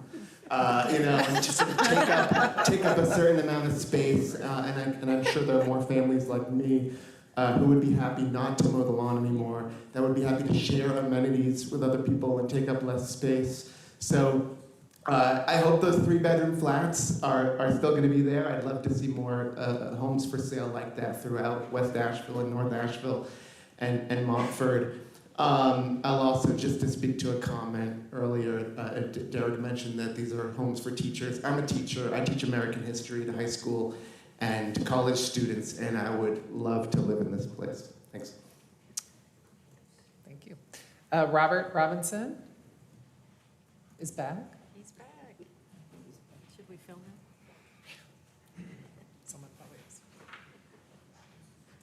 Hey y'all, as you know, I'm super pro housing, and I acknowledge that our city needs a broader and greater variety of supply of multifamily housing options within city limits. And so I have to say, I'm a big fan. I think this project is really unique in that it aligns so closely with what the goals and visions of this council are, in terms of, and also what the stated vision of the city has been for a very long time for these pieces of property. So with that being said, the variety of unit types, placing the parking underground, providing public streets that actually create accessible, good feeling, nice open spaces, and then doing so actually directly next to downtown. I mean, it's almost hard to ask for a better project than that. So I'm very much in support. I think this is gonna represent a step forward and an improvement for this area and for this part of town. And then beyond that, seeing the collaboration that has happened with the community in order to make sure that this is a project that actually is a benefit and that neighbors are excited to have, is also very, special. So yeah, I'm very, very much in favor of this, and I'm stoked to see it happen at some point. So, thank you. Thank you. That was our final speaker under this item, so I'm going to close the public hearing. I did have one question. I missed this. Will the sidewalk along Hill Street have to be widened when this project's completed? I believe. The portion that abuts Hill Street. Yeah, the portion that abuts the development, I believe, would have to be widened. To 10 feet or the. Yeah, there are some pretty robust sidewalk requirements in the urban village districts. I just wanted to. Hill Street is like when the bus goes barreling past you, you feel like you better get skinny. But so that's great. Okay, council, do I have any other questions, comments, discussion, or a motion? I can make a motion. Go ahead if you want. I move to recommend approval of the Urban Village Master Plan Amendment request for the property located at 5 Michael Street, and find that the request is reasonable, is in the public interest, is consistent with the city's comprehensive plan, and meets the development needs of the community, and that the request, 1, provides infill development in targeted growth areas, 2, encourages large-scale assemblage and integrates these developments within the surrounding area, and 3, increases the rental housing supply. We have a motion. Do we have a second? Second. Okay, we have a motion and a second. Any other discussion? All those in favor, please say aye. Aye. Any opposed? Okay, can you, Sage, will you grab Sandra? Sure. We will, thank you. Will Conquest is back for item C, a public hearing to consider a rezoning request for 107 Glendale Avenue from RS8 Residential Single Family High Density District to RM16 Residential Multifamily High Density District. We'll just thank you all for coming tonight. See you later. I know that was a long one. Oh, I told her, I said, I had questions, sorry. You know how it goes. Good evening again, Will Palmquist with Planning and Urban Design. This is a rezoning petition for a property at 107 Glendale Avenue. So these site maps show the location of the subject property. It's about 0.89 acres located in the greater Oakley neighborhood. It's an existing single-family house. You can see on the vicinity map that it's relatively close to commercial and other uses along the intersection of Thompson Street near the Swannoa River. It's about a half-mile or so walk to Target, actually, which is kind of tucked away to the north of the property. And it's near the proposed and now under construction Swannoa River Greenway.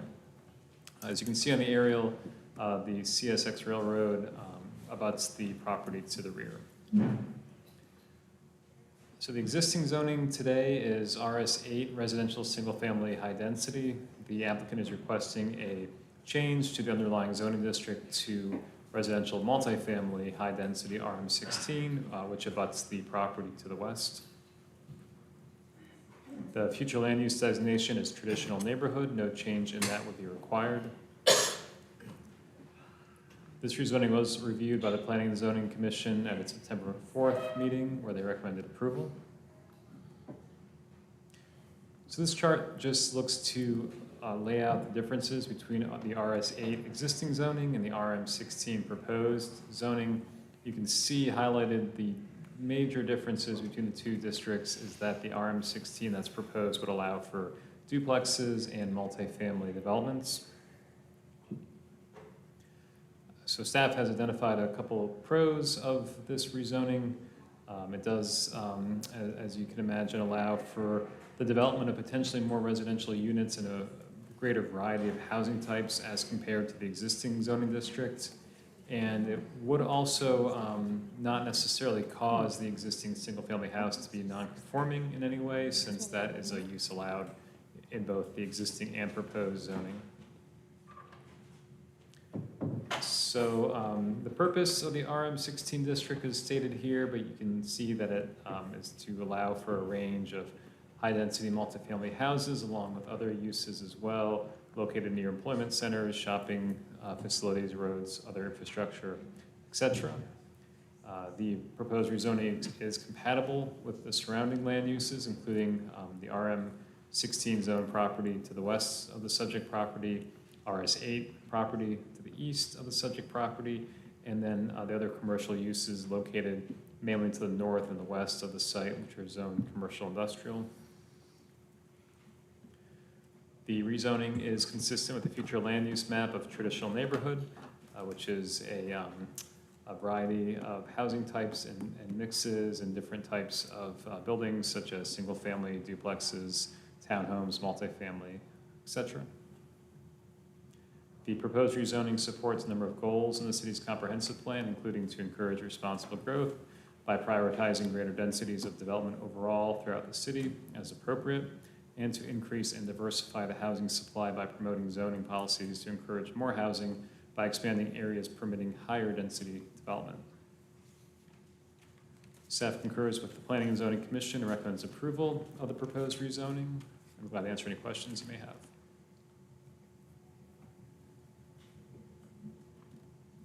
Questions? Okay, we're going to open the public hearing on this item, and we have 3 people signed up to speak. The first person signed up to speak is Shirley Wells. Oh, okay, well, that's good to hear. Jared Wheatley.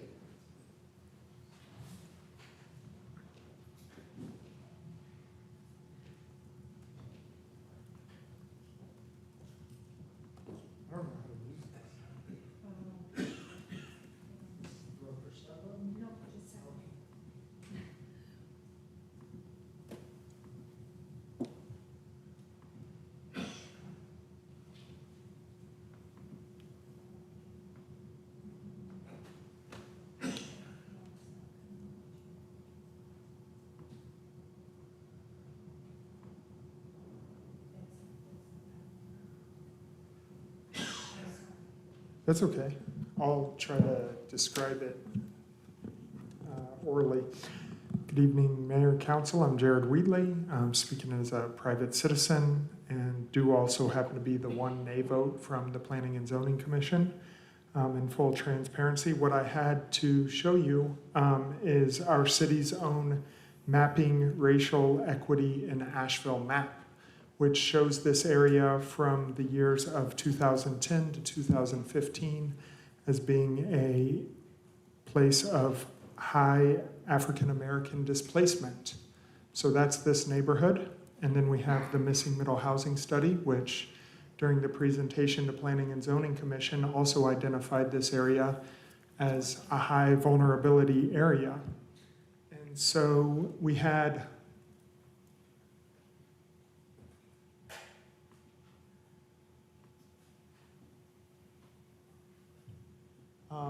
basically the neighborhood's the big red dot. You can read the text a little bit better, but the big red dot in the lower right-hand side of the screen represents this neighborhood.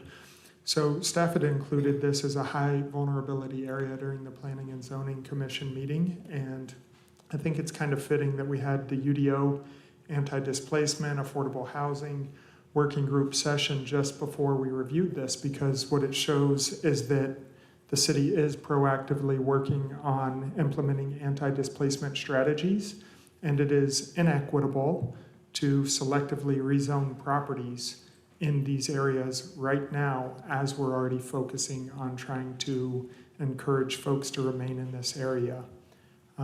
New houses are being built on this street adjacent to this property, and they are being sold for $750,000 and up, where previous home inventory in this area was selling for around $400,000. So that's a 200% increase in the price of a single family home on this exact street we're speaking about.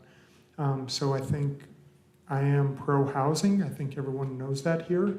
However, I'm not sure that this is a good straight rezoning to have in the face of our current work to help stem the tide of displacement. Thank you so much for your time. Thank you. Robert Robinson.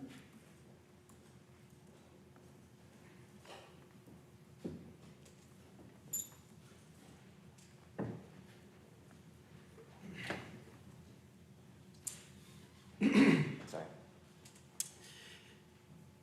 So when it comes to anti-displacement strategy, I'm really glad to see that the city is actively and proactively looking at which places are seeing the highest levels of displacement.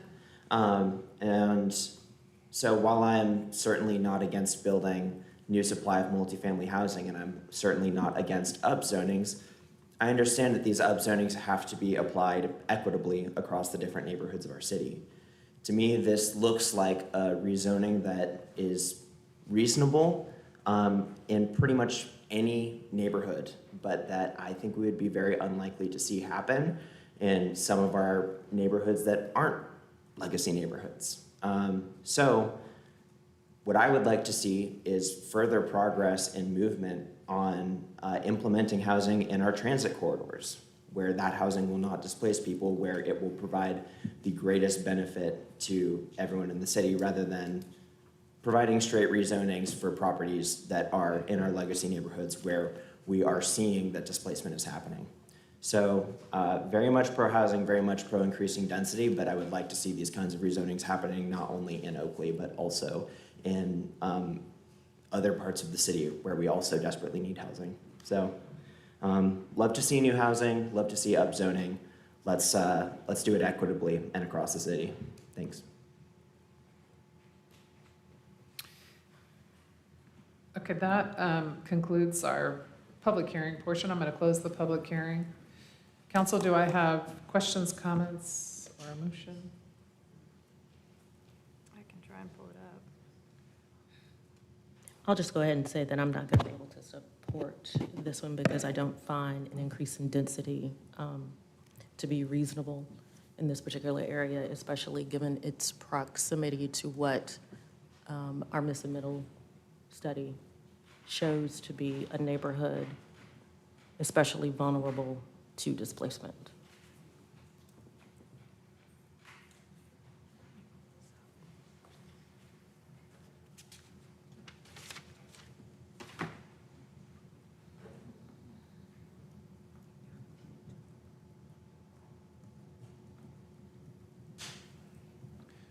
we still trying to find a motion? No, I'm trying to look at the location.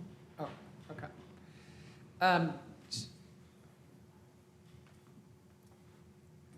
Yeah, I guess- so 107 this is- Glendale. Yeah, I mean, I've done some work in this area. This is where Brother Wolf is, or Generation Station. There's some housing up on the, is it River Hills Road? No, it's, Yes. I mean, this is We just a really approved some busy of- commercial district. I want to make sure I'm understanding the displacement, both the public comment and what you said. There's not a lot of single-family housing right there. It's proximity to Oakley. Proximity to Oakley. Which I believe Via, is like- probably almost 30% Black and Latino. And this is on the road that like runs right behind Target the back way. Yeah, that little rip Yeah. across the bridge. There's just not a lot of people there, that's what It's I'm not saying. a lot of people. There's the, It's a lot of commercial. So feel free to make the motion. I was I'm just trying to giving my understand reason for not. the displacement, like over here. Yeah, it's and we did actually help fund a housing. Right to Right to it, yeah. That's exactly, yeah, to the right, if you're looking at it this way. I And need a it's not a satellite. lot of, to me, it's not real residential. It's not, no, I wouldn't, yeah. Because the ladies that live, which is a house, they're trying to sell that. There are some single-family houses right there. It's right where it starts. Dogwood is very dog. Put two of them up, put them all, put two of them up.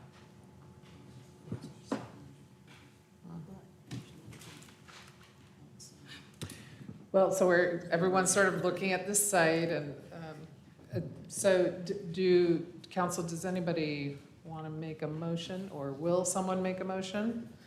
Or can you bring the existing and future land You're use talking map about back up? Will? Yeah, Will, if you would. Because I remember thinking the neighbors were multifamily on one side, single family on the other. They do have duplexes. That's correct. So the existing zoning is RS8 adjacent to RM16, and the proposal would change that to RM16 and basically combine those districts. So the future land use is traditional neighborhood, which proposes both those kinds of zoning districts under its general guidelines. And then the backs up to the train track. So I guess there's not even really connection to the neighborhood other than the yeah. six or, there's It's like not. 10 houses there. And then it's got, 1, 2, 3, 4, 5, 6, 7, 8, 9, 10, 15 houses. yeah. It's interesting. There's a lot of activity, commercial activity on that road. It is.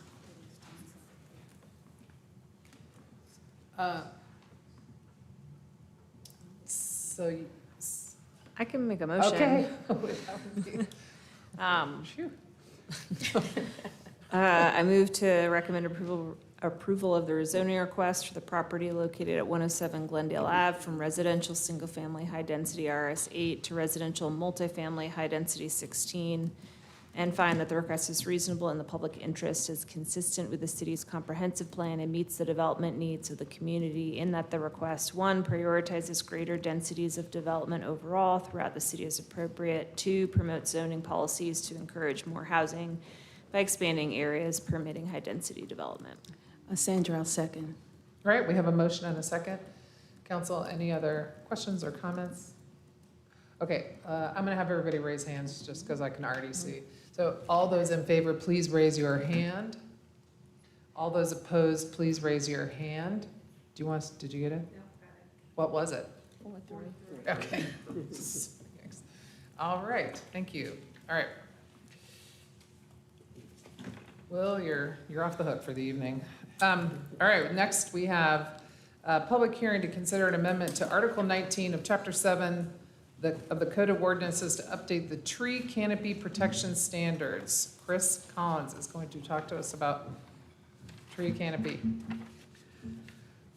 All right, good evening. I am still Chris Collins with Planning and Urban Design, and I would like to take you through a few updates to the tree canopy preservation ordinance. That is also Article 19 of our Unified Development Ordinance. I'm going to take a look at this ordinance, which council passed in 2020. So In that time, in that 4 years of administering the ordinance, city staff have inventoried some needed changes to the ordinance and opportunities for improvement so we can operate more efficiently and better preserve tree canopy. During that time also, staff have worked with the Urban Forestry Commission to create a mechanism that would further promote the preservation of tree canopy and specifically promote the preservation of very large trees on sites. And the text amendment that I'll take you through tonight is going to fix several issues, simplify and clarify the code provisions, and introduce a new heritage tree classification to further incentivize preservation on sites. Okay, so real quick, winding the clock back to 2020 when this was adopted to now, today, in the last 4 years. Just an update on what we've seen with the progress of the tree canopy preservation ordinance. In that time, we've seen nearly 2.5 million square feet of calculated tree canopy credit saved on development sites. And during that time, also, we've seen 336,850 calculated tree canopy credit planted, while we have assessed $462,000.18 in fee in lieu. Now, these numbers are not apples to apples, but it's important to remember as we go through these changes to the ordinance that this ordinance operates on a incentive-based system to promote preservation over planting new trees or paying a fee for not planting trees. And what you can see, again, while these are measuring somewhat different things, you can see that the numbers are highest for preservation. Canopy credit is highest when you take into account second canopy credit planted is second highest when you take into account that we give a much lower credit for planting trees than preserving them. And amongst all the developments, we have seen only $460,000 in fee in lieu assessed. So we have seen that incentive to preserve trees on sites work, right, to help us get there. And just to be like really crisp, because I find that I've had to do a lot of reading about our current ordinance, and some of the jargon is just like hard for me even. So when we're saying tree canopy credit planted, that means? So within the ordinance, each site is required to preserve a certain percentage of the site area in tree canopy area. Now, that tree canopy area is derived by an equivalency chart, wherein each tree that's surveyed on the site is given a classification of small, medium, or large canopy tree, and based on that classification and the diameter, breast height, or the width of the trunk of the tree, it's given a certain amount of credit, right? So right now, most sites are not actually measuring the canopy of the tree because that can be kind of challenging to do. But we're going to talk about that a little here. So that's where the calculated canopy credit comes in. Our ordinance, being incentive-based, gives a much larger credit for preserving a tree than it does for planting a tree. And that's kind of where those numbers differ a little. So fundamentally, like, we set up different regulatory processes that are ultimately have a lot of incentive, but the path of least resistance or the greatest incentive is to preserve what's already there. Yes. The second incentive is to plant new. Correct. And then if those don't work to make the project work, then they can pay fee in lieu. That's 100% Okay, correct. I appreciate it. I just Yes. have gotten a lot of people who are like way in the jargon with me, and I'm in it too, and then I'm like, I'm actually getting lost too. So I just want to make sure we're all translating, because I think Sure. I'm hearing a lot of confusion from the community, so apologies if I stop and ask some more questions to help translate. No worries Thank at you. all. Let me, And I want that's to add to that just a little bit. And I 'cause know we when- just got started, there's whole presentation, but I appreciate it. Well, and when we heard from I think it was the NASA interns that did the tree canopy study that showed we lost 6%, they were referring to then 891 acres, which is like 38 million square feet. But it's just for perspective on those bigger numbers. When we see it in square feet, it's just hard to relate back to acres. Sure, absolutely. Understood. And that's a good segue as I go through this. This is really a technical fix in a lot of ways to the ordinance. So it's going to be hard to avoid using some kind of technical lingo that goes around with urban forestry and trees. But I will try and explain things as we go and make it plain language, but stop me if there's something you don't understand that we bring up, okay? All right, so an overview of what we'll look at is the introduction of heritage trees, and that's preservation for those large trees. Some changes to the applicability and exemption section of the current ordinance.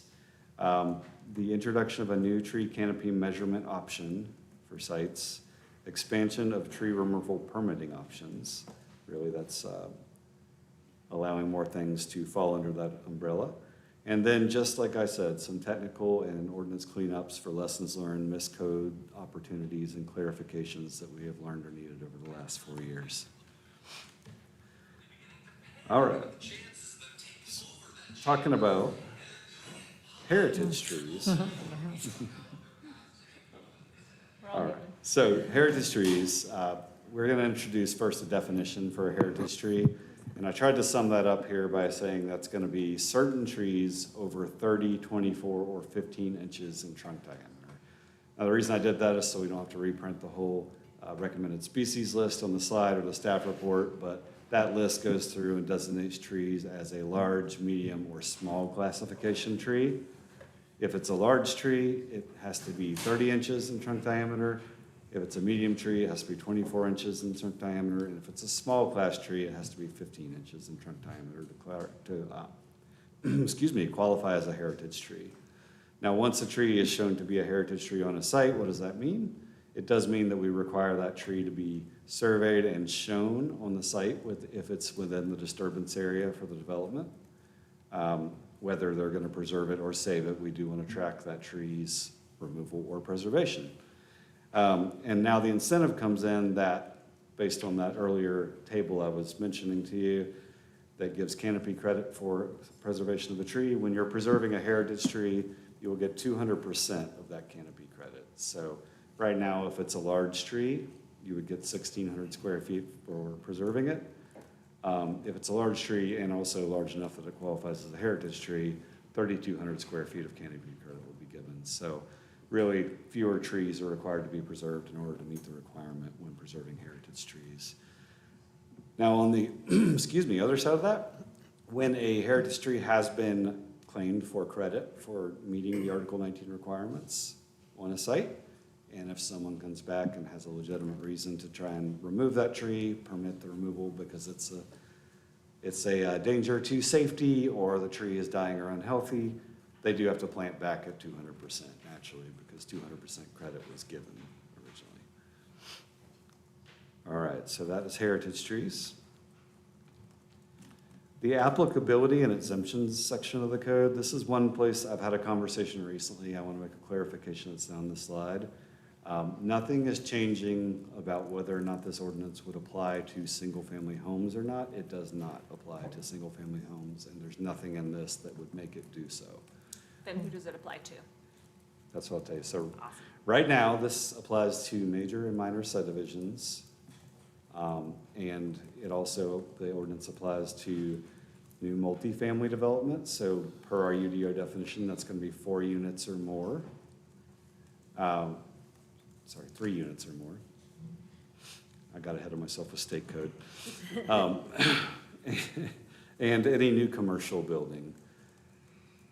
So that's going to be what's going to trip it right now. Now, there are 2 other things right now as the code stands. Any expansion of an existing building that is 1,500 square feet or over would trigger this code, or expansion of an open use of land, and that's something like a parking lot or a sports field, that type of use that doesn't have a predominant use in a building, over 3,000 square feet. Now, we found that to be problematic because some sites are much larger than others, some buildings are much larger than others. If you get several 100,000 square foot manufacturing facility that expands by 3,000 square feet, that is a very small expansion that is currently triggering the entire site to have to meet tree canopy requirements. So we're moving that to a percentage-based expansion with a 10,000 square foot base. So if you hit a 10,000 square foot expansion, you're complying with the ordinance. But other than that, it is a percentage based of the building rather than a flat expansion for both open uses of land and for buildings themselves. So it's a more rational basis for large buildings and sites to come into compliance. We've also gone in and clarified that parks and recreational uses do require compliance with this ordinance. That's really just a clarification to make it easier for folks to understand and do their due diligence. And we have also adding the exemption for publicly funded transportation projects, pedestrian infrastructure, and things like that, and on-property governmental and utility easements. So these are easements that do not allow the property owner full use of that area, right? Think of a sewer easement where MSD could go remove trees at any time, right? That area won't be counted against them when calculating the requirement for tree preservation with this provision. All right, moving on to the new measurement method. The important thing about this one right here is it's not for everybody, but the important thing is it is optional, okay? So this allows for the direct measurement of the canopy of the tree rather than going to the table and pulling up an amount of credit for each canopy thing. It allows for a more accurate measurement, but more importantly, it allows for more credit for larger trees. If you have a tree that's not a heritage tree, but is larger than 1,600 square feet of canopy, you can get more credit by using this direct measurement method. It's an additional option on all sites in the city, meaning it is not a required method. Expansion of the tree removal permit program. Right now, tree removal permits came to be with the original adoption of 719 in 2020. They only apply to the removal of trees that have been preserved or planted to satisfy Section 719 or the Tree Canopy Preservation Ordinance. We do have lots of other trees that are required by zoning for other reasons. Section 711.3, our general landscaping code, that's things like street trees, parking lot trees, building impact trees, and Section 712.4, steep slope zones, where you need a permit to remove trees also. Right now, those are just being done through kind of messy processes like commercial and residential site plans, replacement level 1 site plans. It's much easier to corral those into this tree removal permit, wherein a zoning required tree that meets certain conditions, meaning it's a danger to safety or property, or the tree is dying or dead, can simply go through a permitting process to apply to remove that tree and replace it. And there you go. All right. So with that one, we're still under the umbrella of what this ordinance change applies to. Correct. And so previously, so now we're saying pretty much any tree removal for parcels that expand over a certain percentage, projects that are over 3 units will have a tree removal permit requirement process in their project now. Almost. Think about it this way. If a site was developed under an iteration of the UDO that required landscaping in any way, right? So it required parking lot trees, street trees, things like that. Those trees are required to remain on the site and require approval to take them out, right? So, similarly, if the tree exists within 712.4. So those are the trees that we haven't really had a process for approval defined very well. But when Article 719 came online, we didn't broaden that permit to just cover all zoning required trees. So whether they're required by 719 or by another section of the ordinance, they're eligible for this tree removal permit process, is what it's saying. So if you have a tree that's already required by zoning, then you can use this process for removal and replacement. So this is streamlining the various times a project would be considered or required. It's going to be streamlined into one process. Yes, it's a very easy process. Online permit application, minimal fee, very quick review time. So it's a much better process for staff and applicants. Great, thanks. Are you at all worried about the new bill around building code and 4 units and how they'll kind of be treated like single family? Because this is 3 units or more. Should it be 4 units or more because of that? Right now, it's based on our UDO definition of multifamily. But I thought the building code was going to make up to 4 be treated like single family. And I'm going to, when that gets enacted, we'll see. We'll move it to 4. I'll probably look to our legal staff to help guide us on whether or not we should bring those into parity or if we need to. I know But regardless. We have to with like open space and stuff, so I assume it's the same. But Yeah. we'll address it when it comes across the plate, not now. Okay. Exactly, and if so, then it just moves from 3 units to 4. And So we'll basically see this again. Okay. But we'll be totally ready because you're We'll be so educating ready. us Yeah, today. yeah. Right. Very good. Well, actually, since this references multifamily as the trigger, it doesn't really rest. You won't have to amend this section of the ordinance again necessarily. Okay. It'll rest on the definition Oh, of because this is, multifamily. okay, you pulled single family out, okay. All right, the rest of it, these are lessons learned, missed code opportunities and clarifications. The critical root zone is an area around the trunk of a tree that requires protection, but we have been allowing a 20% encroachment into that area. We're just codifying that now, putting it into the code so it's more clear. Aerial measurement is an option now. An error was made where it was allowed on small sites. It was never intended to be allowed on small sites, only on sites over 2 acres. So that's being fixed, and we've added a specification that you do need to measure that with GIS software and not a highlighter or whatever. We've also clarified that a fee in lieu still requires a tree canopy protection plan that outlines the fee in lieu information for us. Again, that's a practice we're doing now, just asking that that be followed per code. Boundary tree critical root zones. Those are trees with critical root zones that cross property lines. Those are required to be shown on the plan. We've also clarified how to record a tree canopy preservation plat. That was a big stumbling block for people at the beginning. So just added some information on how to do that. There's a lot of other strike through underline that's really just clarifying language and cleanup. And we've added a definition for open use of land, which I mentioned at the beginning of this presentation. That is a use of land that is not within a building, sports fields, parking lots, things like that. All right, so Urban Forestry Commission has recommended approval of this amendment by unanimous vote on August 2nd. Planning and Zoning Commission also recommended approval by unanimous vote. That was on September 4th. The staff recommendation of this is approval as well. And there are your key takeaways again. Any further questions? So as liaison to the Urban Forestry Commission, I've had a front row seat to this effort for years now. When it's one of several recommendations that have taken years of collaboration and hours of staff and advisory board time. I see you here. I'm glad to see this finally coming forward. Thanks to members of the Urban Forestry Commission, Tree Protection Task Force staff, and community working inside and outside of City Hall to advance this update. We know that preserving existing trees is a powerful tool to maintain and restore our tree canopy. These incentives to both recognize and preserve heritage trees is a win for us and our trees, which are our living infrastructure and one of our greatest assets for stormwater mitigation, air quality, heat island effect mitigation, and quality of life for human and non-human species of our shared ecosystem. I'm ready to make a motion when you are, Mayor. So this item is a public hearing item, so I'll open the public hearing unless there are other questions, comments. I'll just add comment that we've been talking a lot about growth today, from a work session that we talked about how we can pursue addressing the housing crisis through supply, through affordable housing, and with anti-displacement measures.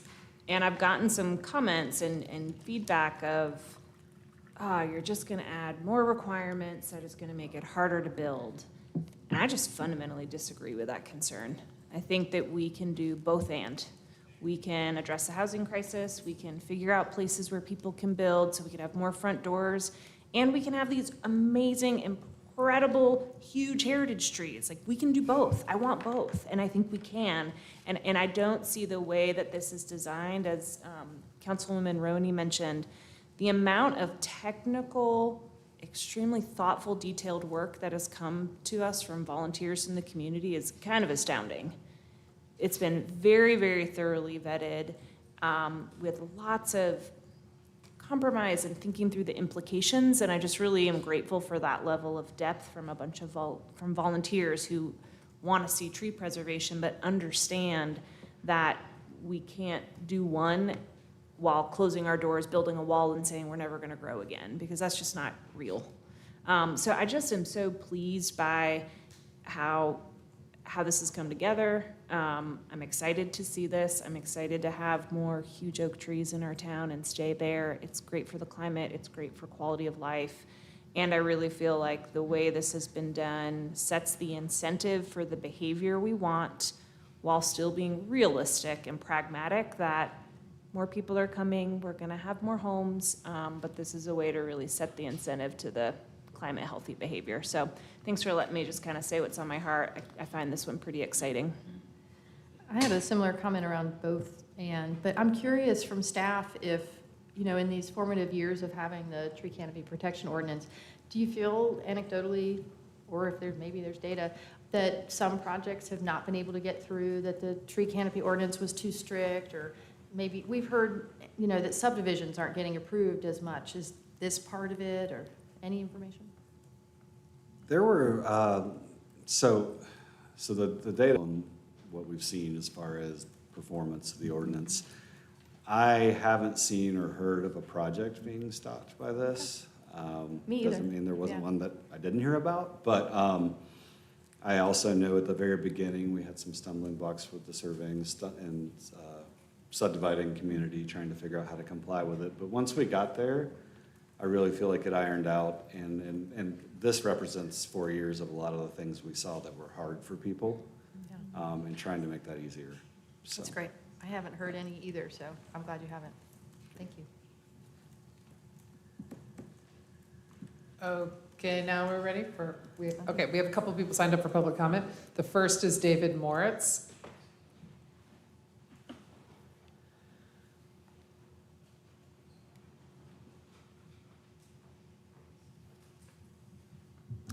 Good evening. On this topic, I think there's something the city could do to save some of the tree canopy. There's one urban forest, I think, left downtown that's been spoken about before on 11 Collier Avenue. It's about 30,000 square feet of tree canopy. And I believe a developer has that for sale at the moment. My suggestion would be, if the city is really intent on saving that forest, would be to swap the Pit of Despair for that parcel. Not the parking portion of the Pit of Despair, just the 68 Haywood Street, which is about 1/4 of an acre of land. It's flat. It's sitting there not being used. It doesn't have a single tree on it. 11 Collier Avenue is 0.55 acres. It's a little bit slopey, but I'm a developer, and I will say I've done a development in West Asheville, and I'm very much in favor of planting trees.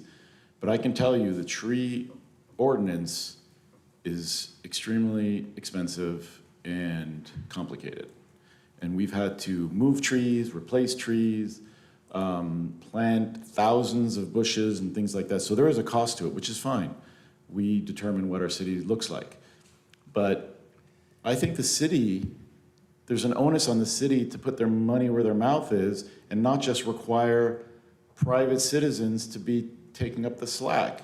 So if the city really wants to show that they are willing to put their money where their mouth is, either buy 11 Collier Avenue and save those 100 trees that are there, the only urban forest left in the city, or my suggestion, and by the way, I have nothing to do with this property, swap the Pit of Despair for it. I think the Pit of Despair could be developed by this developer, and you would save those trees. And I think that would make a great statement that the city's going to do what it says it wants other people to do. Thank you.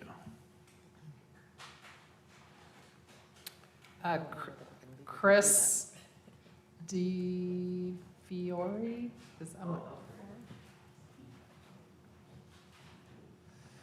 You tell me how to say it. Oh, okay. Hi, Council. My name is Chris DiFiore. I'm the chair of the policy group for the Urban Forestry Commission. Most of what I was going to say has already been spoken, so I'll keep it brief. I just wanted to say that this has been years of collaboration with the city, which has been really wonderful.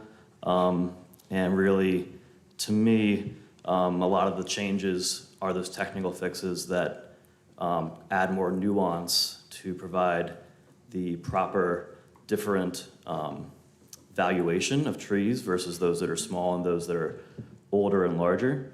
Those older, larger trees, speaking from my professional knowledge as a forester, provide very different levels of ecological benefits than those younger trees. Just simple things that we don't always think about, like bark texture on an older tree provides tons of habitat for wildlife and bird food that those smaller trees just do not at that age yet. And so by adopting new tree ordinances that account for that different value ecologically, as well as the benefits to humans for shade, as well as the benefit for carbon storage, this will create a more tree ordinances that will be more in line with the ecological reality. Thank you. All right, thank you. And we'll close the public hearing on this item. I just want to, this is a lot to try to understand, and I need like a little card when people ask me, what does the city do around tree regulation, something that I'm able to explain, because this is obviously very complicated to talk about how the regulations work around tree preservation. We're constantly working within the allowance that we're allowed from the General Assembly to regulate tree preservation. It's an interesting comment made about the forest on Klingman. And there, a while back, there was a lot of discussion around, that's obviously, Collier, and that's privately owned property, and there was a lot of discussion around it. But interestingly, last week, the city has put in an application to the TPDF fund, or to the Tourism Development Authority, for a grant to build out the Bowcatcher Greenway, which runs from the top of Memorial Stadium up Bowcatcher Mountain, and you can walk it right now. Which I did with the committee last week, because the granting committee wanted to see it for themselves. And it was an interesting hike led by Lucy Crown with the city, who explained that in the early-ish 2000s, the city actually did buy the side of the mountain, which is a forest, and it's right nestled up to our urban core.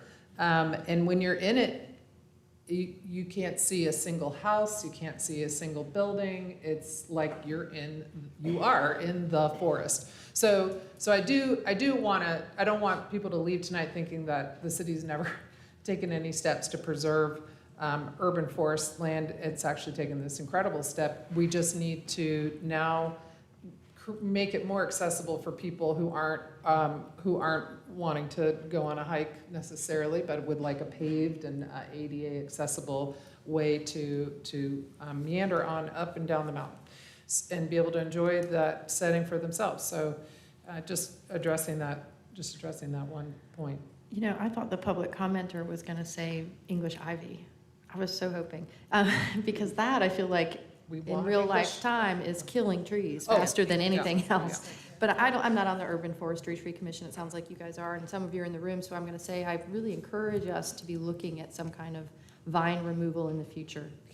I know Goats, we got the goats. Well, it's a big issue. It's a big issue. And if you look around the city and you're worried about trees coming down, look at those forests that are climbing in kudzu and English ivy, and those trees are dying. Ready? Motion? Yes, please. I move to approve the proposed text amendments to Articles 2 and Articles 19 to the UDO, and find that the proposed amendments are consistent with the city's comprehensive plan, and that the amendment will, 1, preserve and enhance the urban tree canopy, creating a more comfortable environment, 2, protect land and water assets, improving the health of the community, and 3, build climate resilience by reducing risk and vulnerability to flooding, erosion, and landslides. All right, we have a motion and a second. All those in favor, please say aye. Aye. Any opposed? Okay, yay, that one's done. So we're done with our public hearings agenda. We have one item of new business. We'll transition to the one item of new business, and we're going to hear from Emily Ball.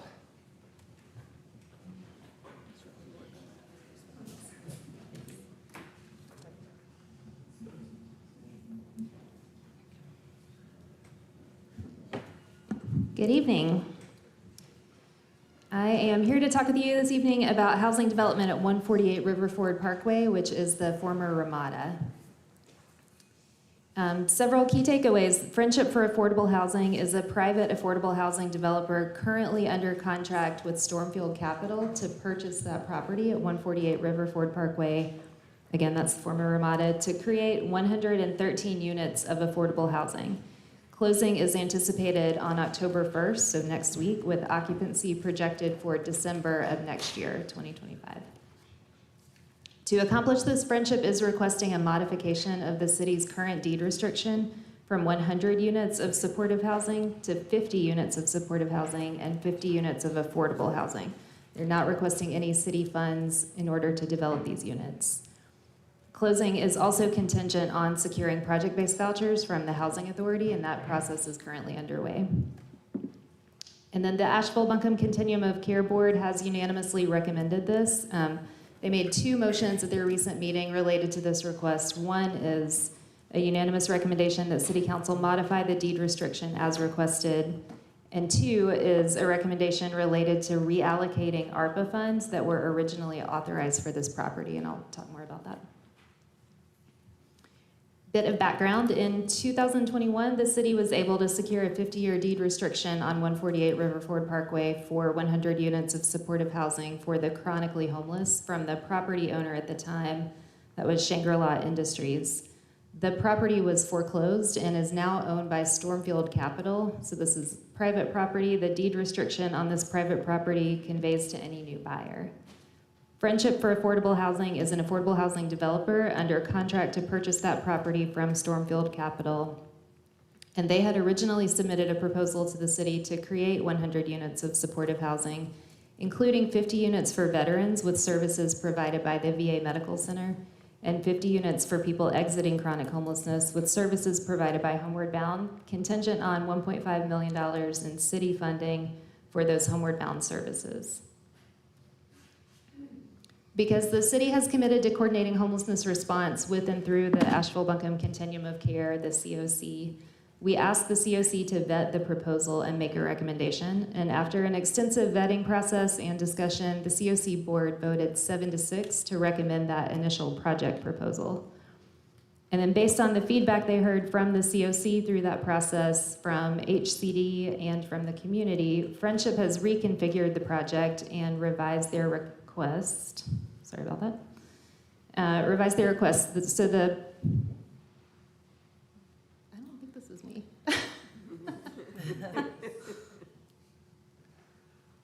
So the proposed development would create 50 supportive housing units for veterans, 50 affordable housing units for people who are at or below 50% of area median income, and then 13 affordable housing units that are not specific to any population. This is an overview of the project and the partners. So Friendship for Affordable Housing would be the developer and the owner. Funding structure is that they would use private capital for that acquisition and renovation that is estimated at around $18 million. The Asheville Housing Authority would provide 100 project-based vouchers, 50 for veterans, and then 50 affordable to folks at or below 50% AMI. Overbrook Management would provide property management and security through a contract with Friendship for Affordable Housing. And then the Charles George VA Medical Center, our local VA Medical Center, would provide on-site supportive services for 50 veterans, and that's, of course, federally funded. And then you'll see at the bottom here that 13 additional units would also be affordable, but would not have project-based vouchers associated with them. So a total of 113 units on the property.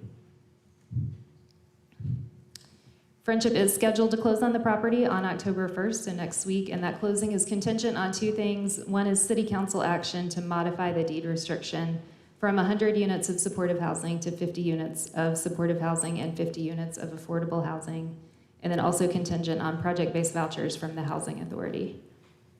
This project change means that no city funding is necessary to create these 113 units, and so that $1.5 million in city funds originally requested is now available to be redirected elsewhere. $500,000 of that was ARPA funding that was previously authorized for this project, and so based on Treasury guidance, it must be used for homeless services based on that prior authorization. The other $1 million is city capital funding, and that can be reprogrammed at any time. The continuum of care, again, city has committed to working with and through the continuum of care on homelessness response. And so the continuum of care board at their September 12th meeting heard a presentation about the proposed reconfiguration and unanimously approved a recommendation to City Council to modify that deed restriction from 100 units of permanent supportive housing to 50 units of permanent supportive housing and 50 units of affordable housing. And certainly their discussion emphasized the need for the COC to plan for additional permanent supportive housing development in our community. We know we need those units in our community, and COC is committed to pursuing that. At that same meeting, the COC board also made a recommendation related to ARPA funding. So again, based on Treasury guidance, City Council needs to reallocate ARPA funds into activities by October 11th with specific projects to be awarded afterwards. So need to name the type of activity, but not the particular agency or particular project. The COC board unanimously recommended that City Council consider allocating that $500,000 in ARPA funding originally requested to $278,000 to Code Purple. That's, of course, the winter emergency shelter in our community. So $278,000 for Code Purple. That amount is based on a cost estimate from ABCCM for the coming winter to fill their budget gap between the city and county budgeted funds of $100,000 and the full cost of that operation. And then $222,000 they recommended for emergency shelter and supportive services. So not more targeted than that, broadly for emergency shelter and supportive services. So if that is approved, if you all approve that recommendation, the process would be that we would initiate a funding opportunity request, an opportunity to submit funding request to the COC membership. The COC's funding committee would review those requests and develop recommendations for the COC board. And then the COC board would approve a final recommendation to City Council, and we would bring that recommendation back to you for decision-making later this fall or winter. So for purposes of tonight, does that mean we not only vote on the deed restriction issue, but then vote on this allocation of the $500,000 in ARPA funding, but it'll loop back again? That's Yes. right. So, Okay, so you'd be two- voting on the amounts and activities, not on specific projects. Does that make sense? Well, yeah, I mean, would we be greenlighting the Code Purple funding? And with the understanding that the $222,000 for emergency shelter and supportive services needs to gel up and come back? Yes, although even the $278,000 for Code Purple, we would again issue a funding request, make that available to providers who are interested in providing Code Purple. Okay, because it was just based on ABCCM's estimate of what it would cost them to cover their gap, but we want to be able to let all the providers know this funding's available. I got you. Both of these recommendations from the COC went to HCD at their September 17th meeting, Housing Community Development Committee, of course. There were 2 members of the committee present. They approved in a 2-0 vote the recommendation to allocate the $500,000 in ARPA funding to Code Purple and emergency shelter and supportive services, and to receive recommendations from the continuum of care prior to awarding those specific projects.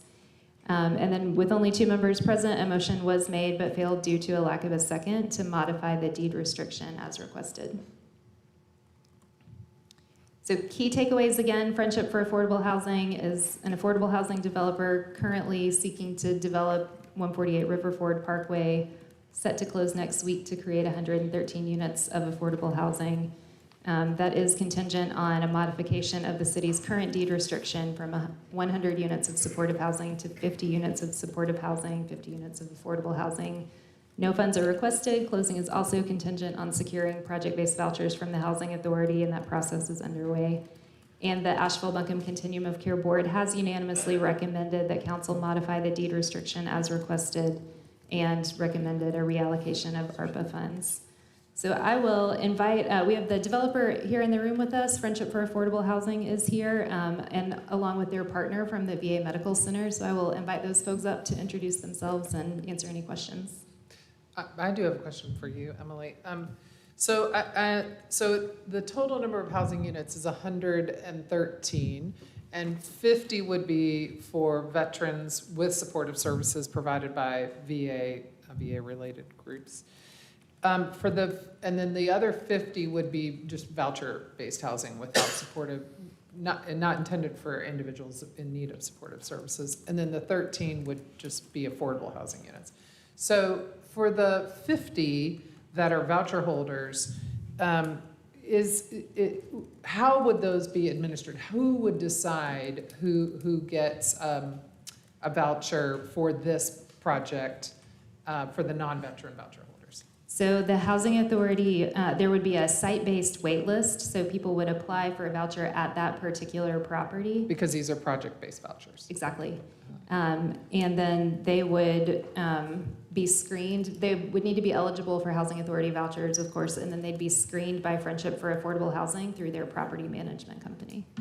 Okay, so ultimately the decision individuals would show an interest, and the deciders would be Friendship for Affordable Housing. Mm-hmm. Okay. And my experience with site-based waitlists is that they're typically chronological, so based on when people apply and just work straight down that wait list rather than any particular prioritization. But you still have to qualify for a voucher. So, let's say you just showed up in Asheville yesterday. Can you qualify for a voucher? Residency is not a requirement for a voucher. What requirements, maybe I should just ask you, what are the requirements to get a voucher? Income. I don't know that I'm best positioned to answer that. There might be other folks in the room who are able to do that. Obviously income, I just wanted to, okay. Mm-hmm. Income, identification, many forms of identification. There's an extensive application process. And it's not instantaneous. It's that's right. Yeah, it takes a while to work through something like that. Yep. Okay, if anyone wants to have a question for Emily, or she'll be here all night. The only question I have is still around the financing. When I was in the COC member meetings, and I know we've had so many meetings about this, and things are moving fast, but do we have any new information that address the Finance Committee's concerns about the lack of transparency around the pro forma and the fact that it didn't seem to work out in the math? I will let Friendship for Affordable Housing speak directly to that. We did Yeah, and learn- I will say, we did discuss that, at COC, and I think a lot of the concerns around the financial modeling had to do with the cost of providing services and security and et cetera, and with this change in the tenants, those costs went down. Not that the need will go away, but we'll just be providing it without contracting. People will still need services in this Well, the facility. VA will still provide their services. The VA will provide their services, but to be clear, the tenants will be different. They will not be folks that require permanent supportive housing. So it'll be people that are just need a voucher, but are otherwise not in need of supportive services. Did the team that did the due diligence in the initial proposal also do due diligence in this? Into the revised proposal? I don't think they revised a pro forma because they're not requesting any money from us. So no, I don't think so. Well, that's right. Went back to the board rather than back through the funding finance group. Because those issues went away because you don't have to pay for the continuing supportive services piece of it. So no? No. So no, new no. pro forma analysis. No, but we did have a unanimous Right. approval of it at the COC. That's right. And I don't get to vote, to be clear. I don't get to vote on the COC, but I get to be there. And it was unanimous. Esther, to your earlier point, though, the one thing we did learn at HCD is that the Housing Authority and these vouchers will start a new wait list. It will not be people that are currently on a wait list somewhere. It could be if Right, there's because overlap. it's specific to this project. Right. There will be a new sign-up process for this location. Yeah. Okay.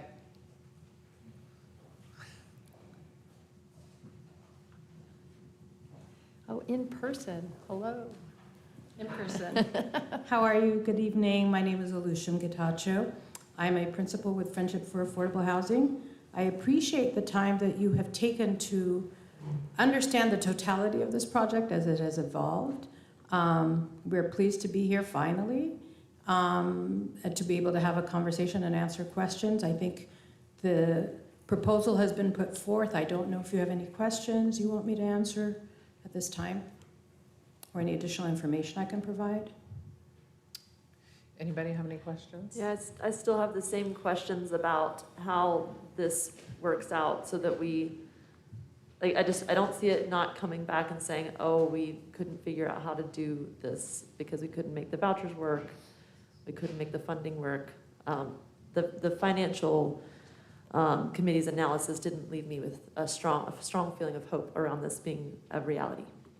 The financial committee's analysis was specific to whether or not there was sufficient operation expense, specifically security, and they're feeling that the security costs were going to be higher than what was projected in our pro forma, and that was because they were comparing it to other projects where there were only high acuity tenants, and that has changed in this circumstance. Also, we have pointed out a number of times that we have, every project is different, but we have 6 projects that are fully running at this point.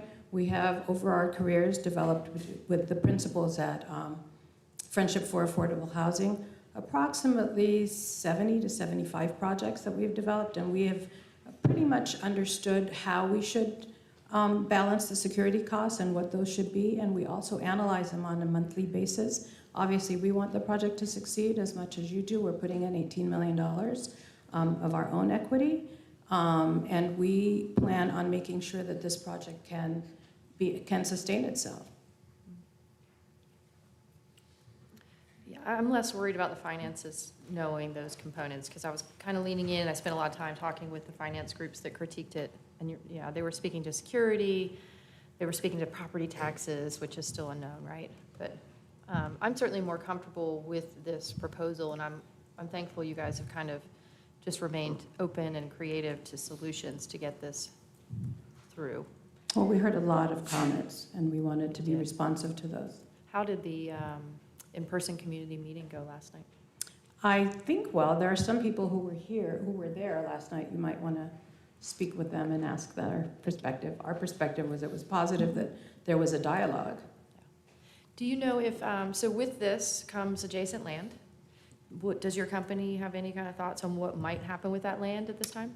We've looked at possibly doing a low-income tax credit project, tax credit of bonds. We're not sure at this point. We've kind of had to go back and focus exclusively on this phase.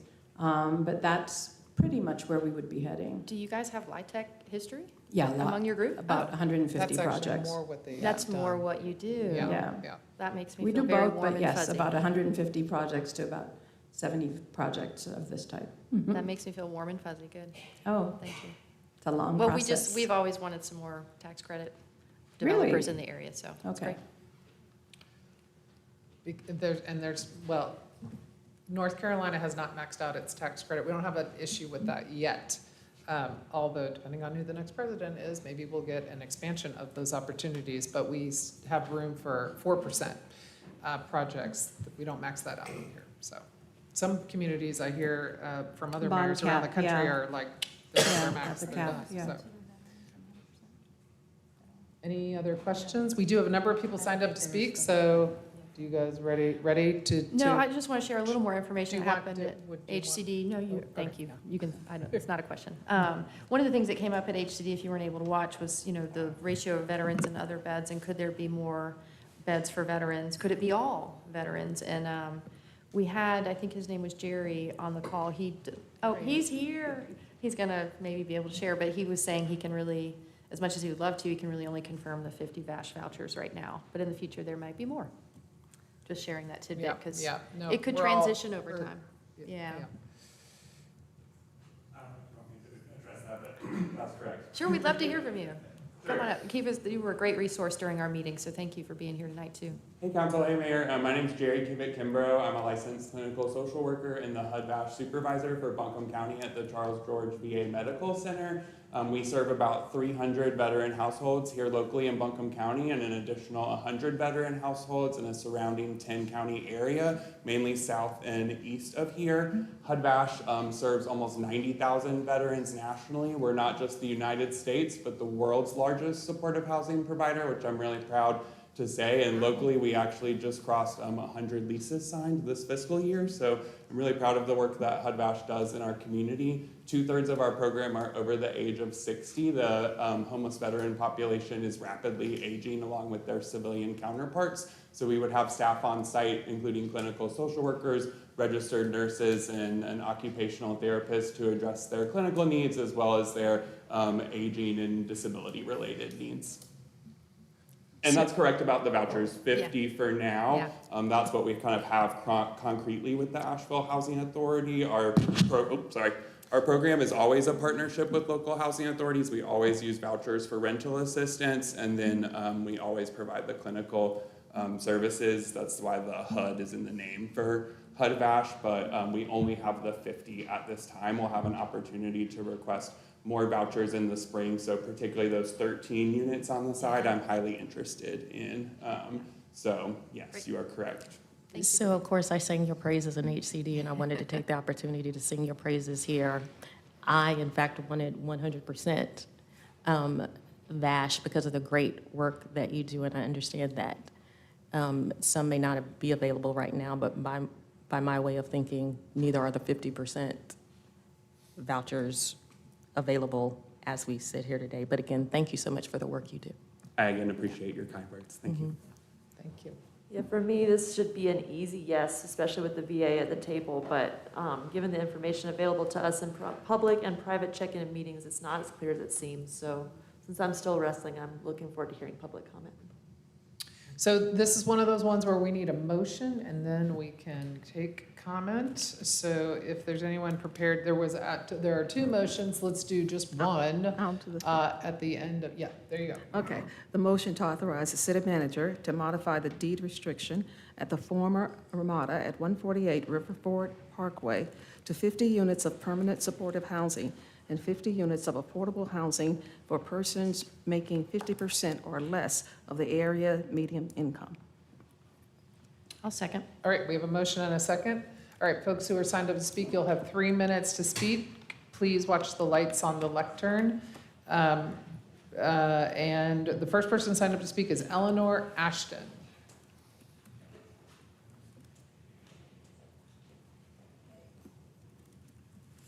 Hi, my name is Eleanor Ashton, and I retired from Homeward Bound last October, but I'm here speaking as a private citizen.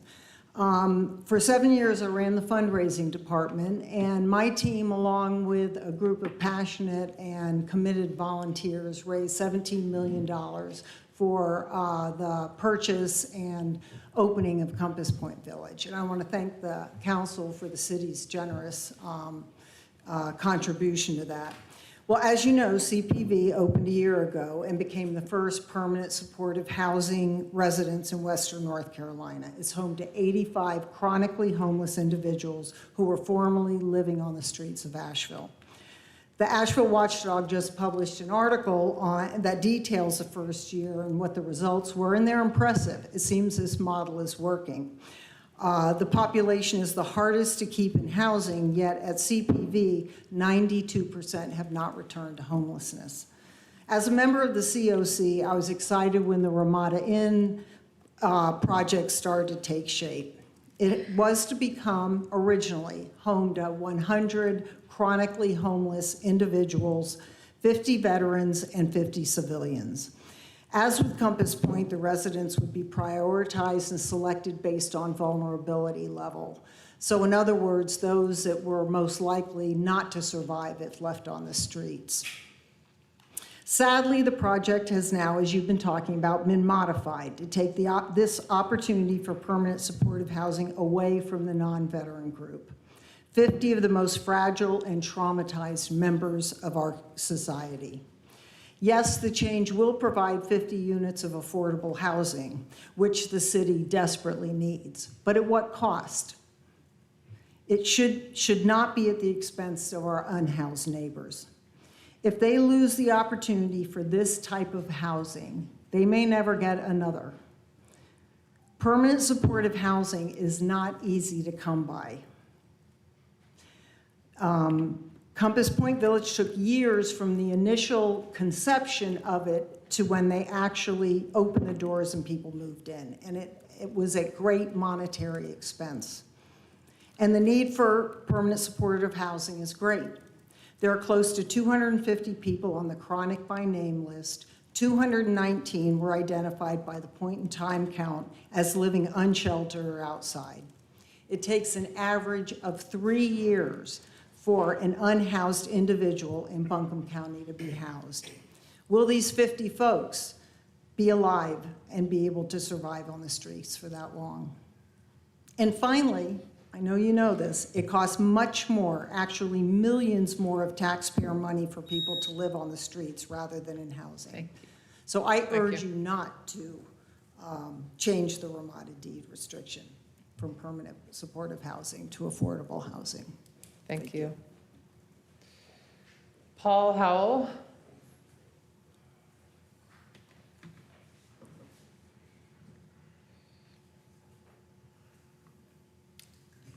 Council, city manager, city attorney, and the group that holds everything together, Megan. I'm gonna make this quick here. First of all, since people like to play name games with words, let's do this right here. What is another name for supportive housing? On Google, it is permanent supportive housing. So basically, changing the word here and changing the word there doesn't change what it is. So it's still the same thing. Now, my trip to city council, I have learned that the mention of money makes people lose their common sense. It also makes them go against the guidelines that they have established to ensure that what they put in place will be actually enacted. So now, as this council went against the foreign code to put that apartment building down there on the river at the old cotton mill, I got a feeling y'all gonna go against your guideline for this and make this mixed housing. And the only people that's a good idea to is the people that don't have to live there. Because you cannot mix veterans that suffer from PTSD, out here on drugs, mental health illness, other stuff, with low-income housing people that are out here on drugs, mental health issues, homeless people out here on drugs, mental health issues. So I'm saying, you putting all these people in this one building, well, they're not gonna be able to get along. It's not gonna work. It's not working at the place, the point place, it's not working out there. They already had what they had, an overdose when they first opened, then a murder. And at any given time, you can go out there and find at least 120 to 125 people residing there because the people that are in the place bring people off the street and they're asleep 3 and 4 days at a time. I know this because we take food out there at nighttime downtown the road, up and downtown the road, to get out to the homeless sleeping out there. But I know this. So I'm saying, if you're gonna turn this Ramada Inn into housing, either make it for the veterans, all, make it for the homeless, all, or make it affordable housing. Because on this right here, when you put up affordable housing in Asheville, the projects come up. And so this, whatever y'all got going for determining affordable housing qualifications for people, it excludes the people in housing because it shows that they are already in affordable housing. So they can't get out. People say, well, they don't want to do the project. They can't get out because every time they show up, it's showing that they are already living in affordable housing. So I plead with y'all. I know everybody comes up here and plead, and y'all, well, I guess y'all, what y'all about 0-10 now when you go against the community? Because every time y'all go against the community doing what y'all want to do, it fails. So I'm pleading with y'all now to go with the community and listen to the community.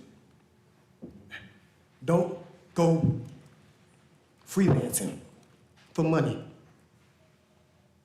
Do the right thing for us for once. Do that for us one time. Thank you.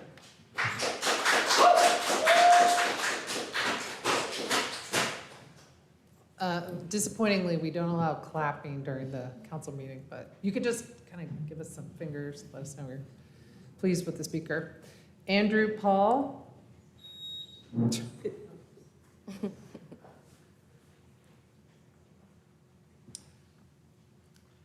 Hey, everyone. I know that right next to me, there are people with really strong feelings, and I don't, this is out of my wheelhouse, I don't totally understand the deed restrictions and the financing, it all looks like a pretty good deal to me. And so I just wanted to take a step back and make a couple of points, which may or may not come up in the discussion around this. One is that we know that homeless people are our friends and our neighbors. There's this sort of perpetual myth that homeless people are coming from outside the area. I know you all know, speaking to everyone else, we know that the vast majority of people come from Western North Carolina, people that are homeless here. The other point I wanted to make is that we know that homelessness and housing insecurity in general is structural. We know that an overriding factor in homelessness and housing insecurity is land use policy. That is to say, it's housing policy. And so the problems we have are of our own making. So I really hope, this kind of feels like a trolley problem. Like, do we pull the switch on the trolley? I don't know. Whatever we come up with, I hope we decide to support our friends and our neighbors. But I think in the future, to avoid these trolley problems, we need to get at those root causes of homelessness, those structural causes of homelessness. Part of it is at the state level, right? We need tenants' rights, we need stronger labor and wage equality and all that. But locally, there are things we can do around land use and housing to make this a home for everyone.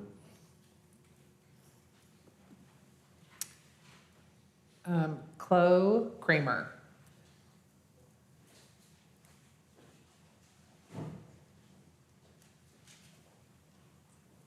Hello, Council. Good evening.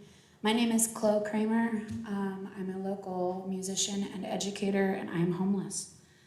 I'm asking you, from the deepest part of my heart, vote no.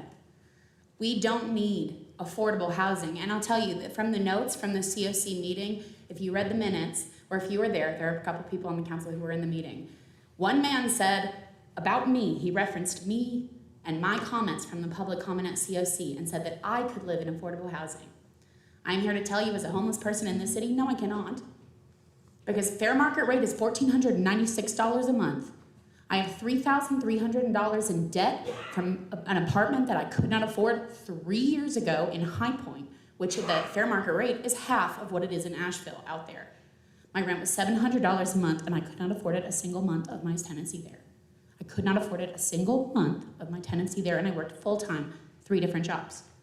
There is no way that this is a solution to homelessness. This is not a solution to homelessness. This is gouging the community further than it already is by a company who referenced profit by name 8 times at the COC meeting on the phone. 8 times the word profit came through the phone line. Profit, profit, profit. We are people. We are here because we are human beings and we care. We are passionate about this. The people that I'm sitting with, we have had tearful conversations for weeks about this topic.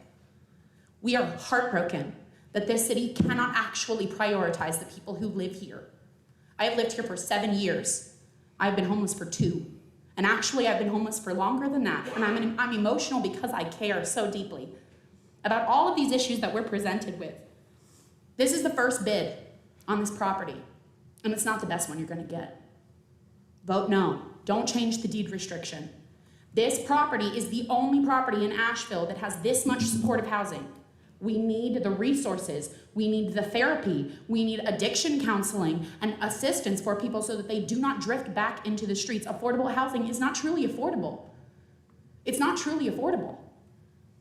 It is a farce. And I urge you to really wake up to that. Affordable housing is quote unquote affordable housing. It's not truly affordable. It's not affordable for anybody who is actually on the street actively right now. Neither is Housing Authority $50 a month because they're not allowed to make any money in order to pay that rent. This is an unattainable situation for homeless people. I will not be able to move out of my car. I will not be able to move into this apartment complex. Vote no. Kelly Redfern.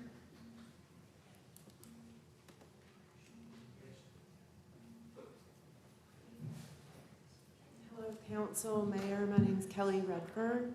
I am a member of the Continuum of Care for Homelessness. The group and the board is designated to make decisions for homelessness. I am also a student of social work at Western Carolina University. I'm a North Carolina peer support, and I'm a member of this community since 2005.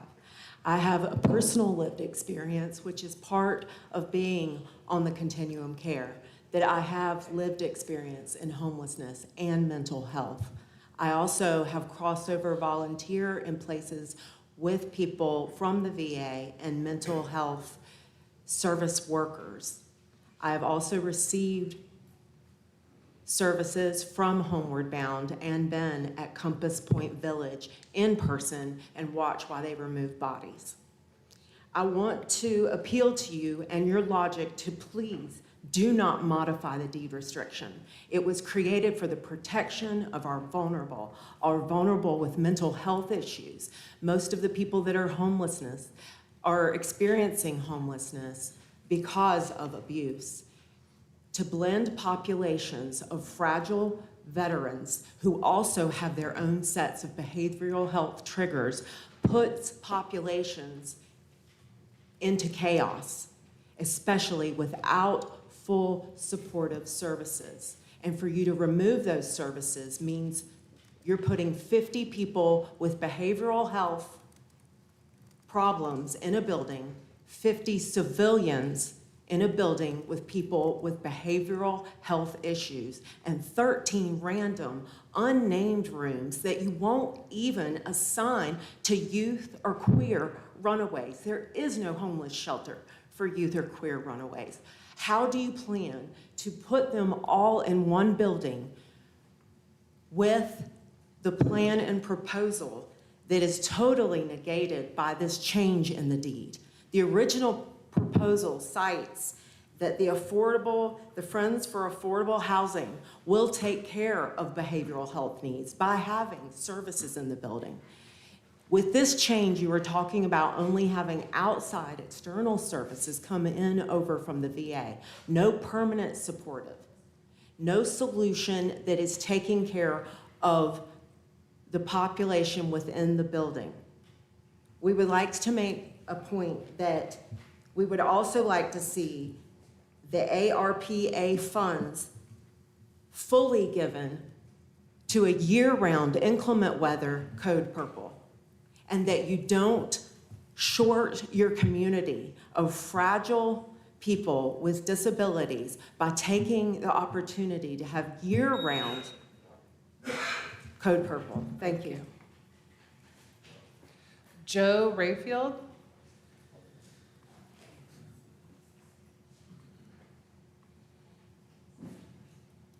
Yes, hi. Thank you for the opportunity to speak tonight.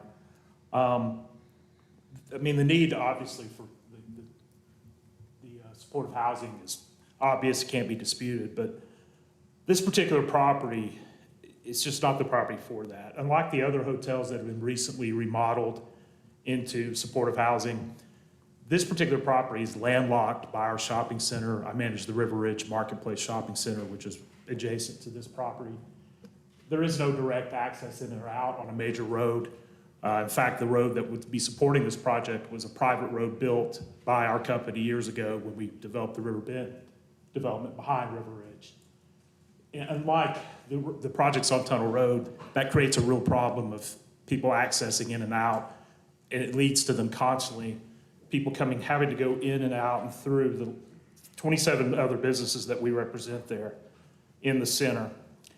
And the real opposition you're going to have to this project was the history on this thing. When it was a shelter, emergency shelter years ago, a lot of people died there. There were problems constantly. There was never enough security, and it really was a problem for the entire community. You have a school less than a half a mile away, all kinds of neighborhoods behind it, apartment complexes. It's just not the right place for this type of project. It just isn't.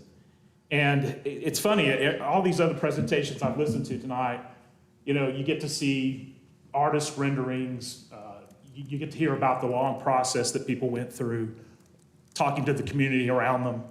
None of that has happened with this project.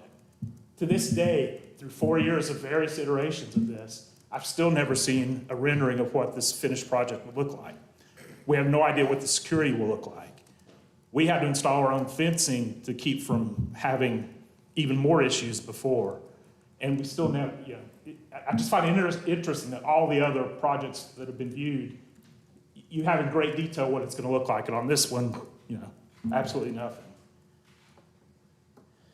It's just, we're being asked again to trust that the security issues are going to be handled and resolved.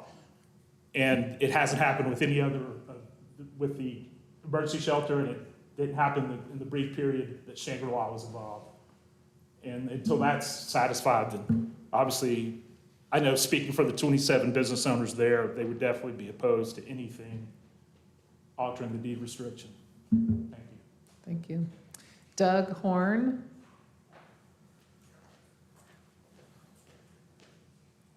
Thank you, Mayor and council members. Joe's the property manager for the 30 businesses we have at River Ridge Shopping Center and Horn Properties. That's our company. We own the property. The problem with this is it's just the wrong location. You have Verde Vista Apartments right beside this property. It's a very high taxpayer property for the city. You have River Ridge Apartments right beside it as well, that are very high-paid, tax-paid property. And we have 30 businesses in the River Ridge Shopping Center. The earlier incident that happened with the low barrier shelter caused us unmitigated trouble. We had, like Joe said, security that we provided. The city could not provide sufficient security, so we had to hire security people, off-duty people, and we had a guy there constantly that was moving people along. There's no doubt there's a need for this housing, but in our opinion, it needs to be in a campus setting somewhere where you have bus service the city could provide, and it's not on top of River Ridge Apartments, Verde Vista apartment condominiums, and 30 businesses. We have 30 businesses that have been really troubled by what happened. We had incidents there that was unbelievable. I won't get into the details, but there's definitely a need for the housing for homeless, but not at this location. I think what the city needs to do is remove the deed restriction completely, let it go into development as apartments, condominiums, or a hotel. We'd like to have a hotel there. The value of this property in the beginning was way inflated. That's what happened to the last people. It wasn't worth $8.9 million, which was the tax assessment. And these earlier guys paid $9.3 million and then lost it to the bank. So it's just not worth what is on the tax record. It's not worth that. If you drive by and look at that old hotel, it's an absolute shambles. I do not believe that anybody will dump $18 million into this project, and it's good the city is not recommending any money in it now. That's good. That's good that you forfeited the $1.5 million. But I believe you should remove the deed restriction and let the private sector decide what to do with this particular property in the middle of two nice apartment condominiums and 30 businesses, shopping center. There is a need, but it needs to be in a more of a campus location somewhere else. That's our opinion. Thank you. Thank you. Pip Flickinger.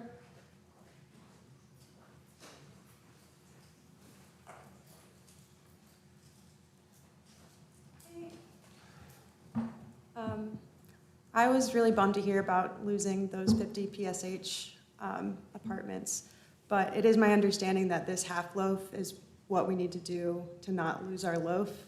What I would like to talk about is the 63 units that are not HUD-VASH units, because I'm really excited about that. That's been a gap in our housing ecosystem forever.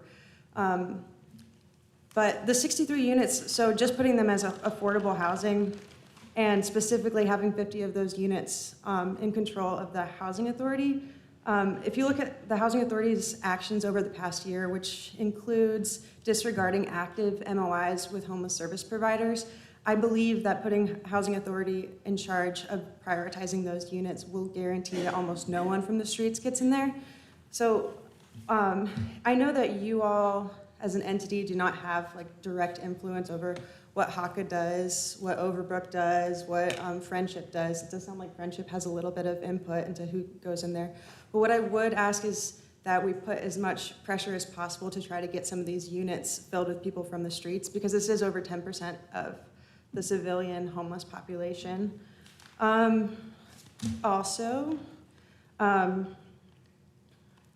Yeah, so it feels like, what it feels like happened here is the supportive services weren't up to what we were expecting or hoping for, so it feels like we just went from all in to now a system where no one from the streets can come in there. So I would just really suggest trying to figure out how to put pressure on people to make sure some of those units can go through coordinated assessment, because we take all this time to make a system of coordinated assessment, and this is when we need to use it instead of circumventing it.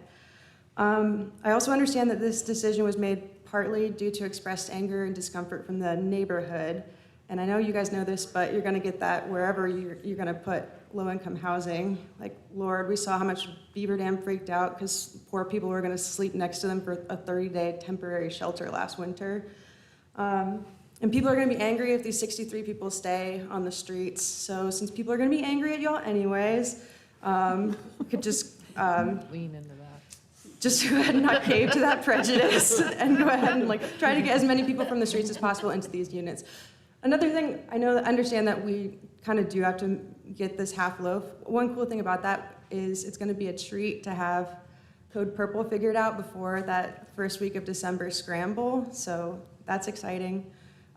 Yeah, whatever we can do to try to get as many of these units, definitely those 13 through CAM would be amazing. Also, that would make it so we can use HOP funding, rapid rehousing funding, TCLI funding. This is a way to off-put some of the housing cost from local money to federal money, so that's good for us.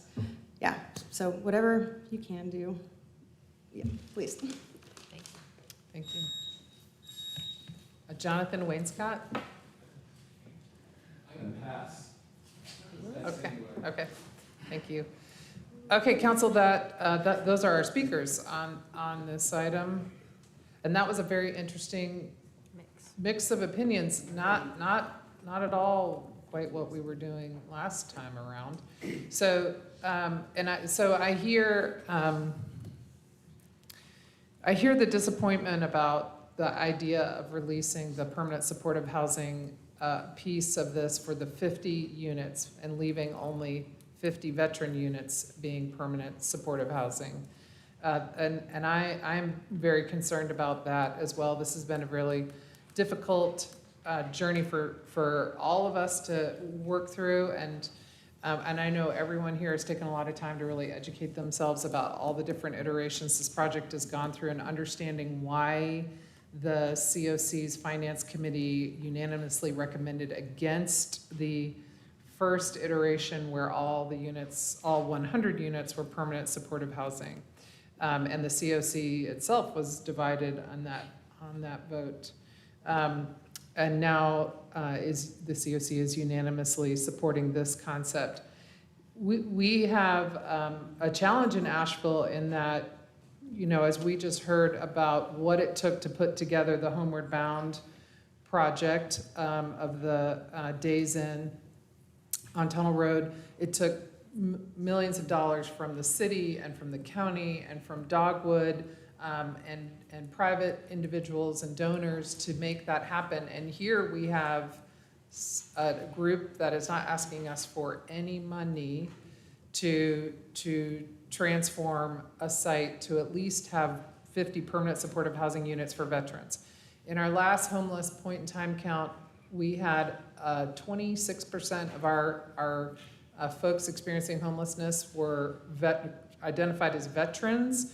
That's very high for a city. The average is actually 9% in cities. So it's just a higher percentage of our homeless population. So at least there is that piece of it. But I have a lot of heartburn about trying to make the decision to pivot this project to not having 100 units of permanent supportive housing personally.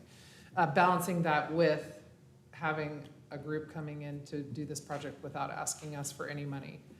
So, I'm a little bit curious about the reaction to folks about the idea of having people living in housing that qualify for vouchers. We have thousands of people living in Asheville that are living in housing with a voucher.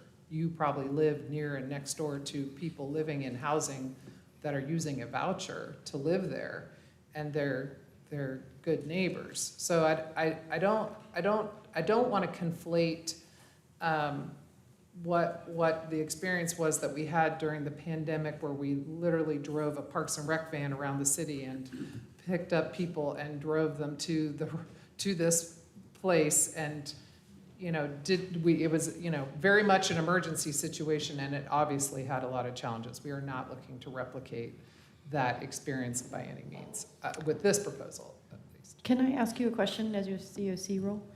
Because I'm concerned about the loss of the 50 permanent supportive housing units, and I'm really leaning on the COC, this group of experts that is, assembled to really help advise the community on how to best approach these issues. But one question I've always asked since we started undertaking these analysis and trying to best remedy it was, how many people suffering from similar afflictions in one place is too many? And we've never really known the answer. And so now we've had Compass Point open, and that's 85, and we're watching it, right? But I feel like we're in a experimentative role, and I don't feel real good about that because people's livelihoods are at stake. But I'm just curious if the COC is going to revisit how to find 50 more units, or if they've had any input on, is 50 permanent supportive a big number, a little number, a good number, a bad number? Do they get into this kind of detail with you? Because at the COC level, or is that on their work plan? Well, we do have in the National Alliance to End Homelessness assessment of our community, they did do kind of a breakout of the different types of housing, whether it's transitional housing. So I don't recall what the need was identified there. I was surprised to hear that actually Homeward Bound is managing 250, I believe, permanent supportive housing units throughout the city. Is that around the right number? Yeah. So they are, but we don't hear a lot of anything really. Well, it was the one thing that kind of overlapped in some of the comments. Folks were worried about the vets with folks on vouchers, the vets with folks that are recently unhoused. It was like this, are people worried? Now, there are 2 buildings there.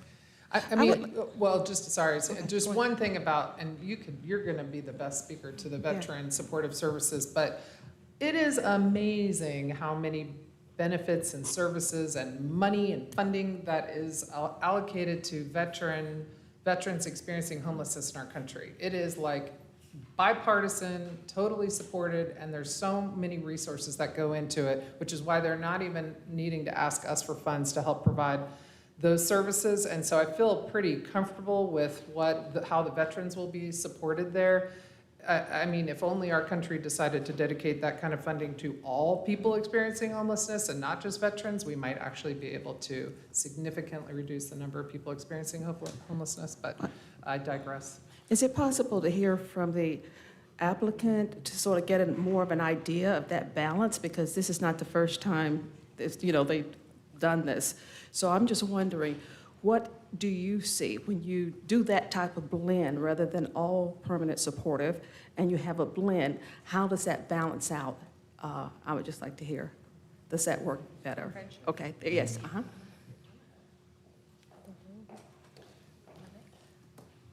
So we're really lucky in this situation because we have 2 separate buildings. We have 2 acres approximately and 2 buildings, because the total size of the acreage of the entire lot is about 5 acres. So we have enough space. We had initially contemplated, the 100% of the property being the PSH of the existing improved property. However, at this point, what we're looking at is having one building be the affordable building, while one building would be the PSH building or the Veterans Building. With regards to, can I answer a couple of things? Okay.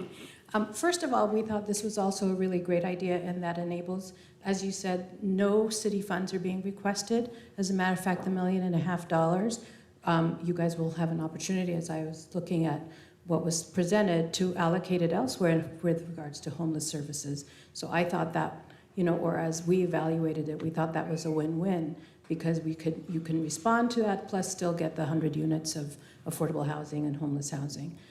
Secondly, we didn't want to, because there was only $1.5 million, we didn't want to be put in the position, nor did we want to have you guys in the position of coming to you in year 3, 4, 5 and saying, we run out of PSH dollars, can you help us, or where do we go, and scrambling for additional supportive service dollars. So this takes that off the table. In terms of the mix of housing as well, we will provide, what is a benefit to this is that one of the buildings will be a different type of acuity level, ideally, and as a result, the level of services required will not be that as what would be required for the veterans. Then you can deal with, we still have some supportive services that we provide in our existing buildings for people who have just straight affordable housing. We do things like we have financial literacy classes, we have how to apply for a job, we have resume building, we have how to dress for success, we have things that are specific to that tenant population that are not in need of the high level, that are not high acuity and in need of high level services.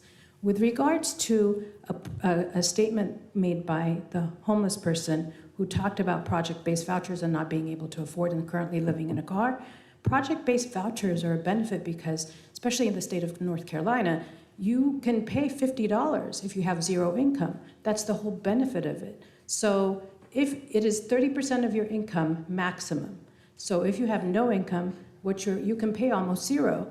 So I beseech you to please come to us. I'm sorry that it's a year from now that we will be open, but the whole goal is to be able to apply this to people who otherwise would not be able to afford to live in a market rate unit. Yeah, but I guess I was more or less sort of thinking about the mix. Sometimes, if you have people that are all suffering from the same thing, and then you put them all together, but if you have a blend of people, basically, I was just wondering that particular, So our goal is to create a community. Yeah. We understand that high acuity is more difficult. We are counting on, as what has been lauded, is everywhere we have projects on the Veterans Administration campus currently in Los Angeles as well. What has been lauded is the caseworker and the support that is provided to the veterans through that process, through the HUD-VASH process. We are counting on that caseworker level of support being the same here, and being able to provide us the level of services and understanding of that tenant base, and being able to provide the support such that we can have a mix of community. Mm-hmm. We haven't had that problem. I mean, there are always going to be that, I want to say sometimes 10%, but usually more like 5% of the population where we have some issues that we have to have additional caseworker and support and social service support. But usually we're really successful in being able to make a community. This one, I think we're even luckier because they're two separate buildings. Yeah. Could you answer the question here? What is your caseworker-client ratio? This one will be different. So for the 50 units, the idea is to have 4 staff members, so 2 social workers with a 25 veteran caseload. That's the sort of national best practice average across HUD-VASH nationally, is to try to shoot for a weighted caseload of 25. But then we would also have the registered nurse and the occupational therapist.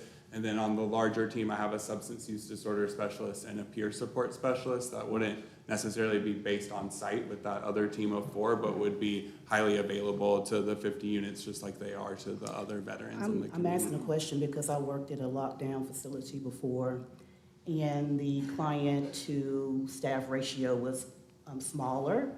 But when you have a couple clients in crisis, it's all hands on deck. Mm-hmm.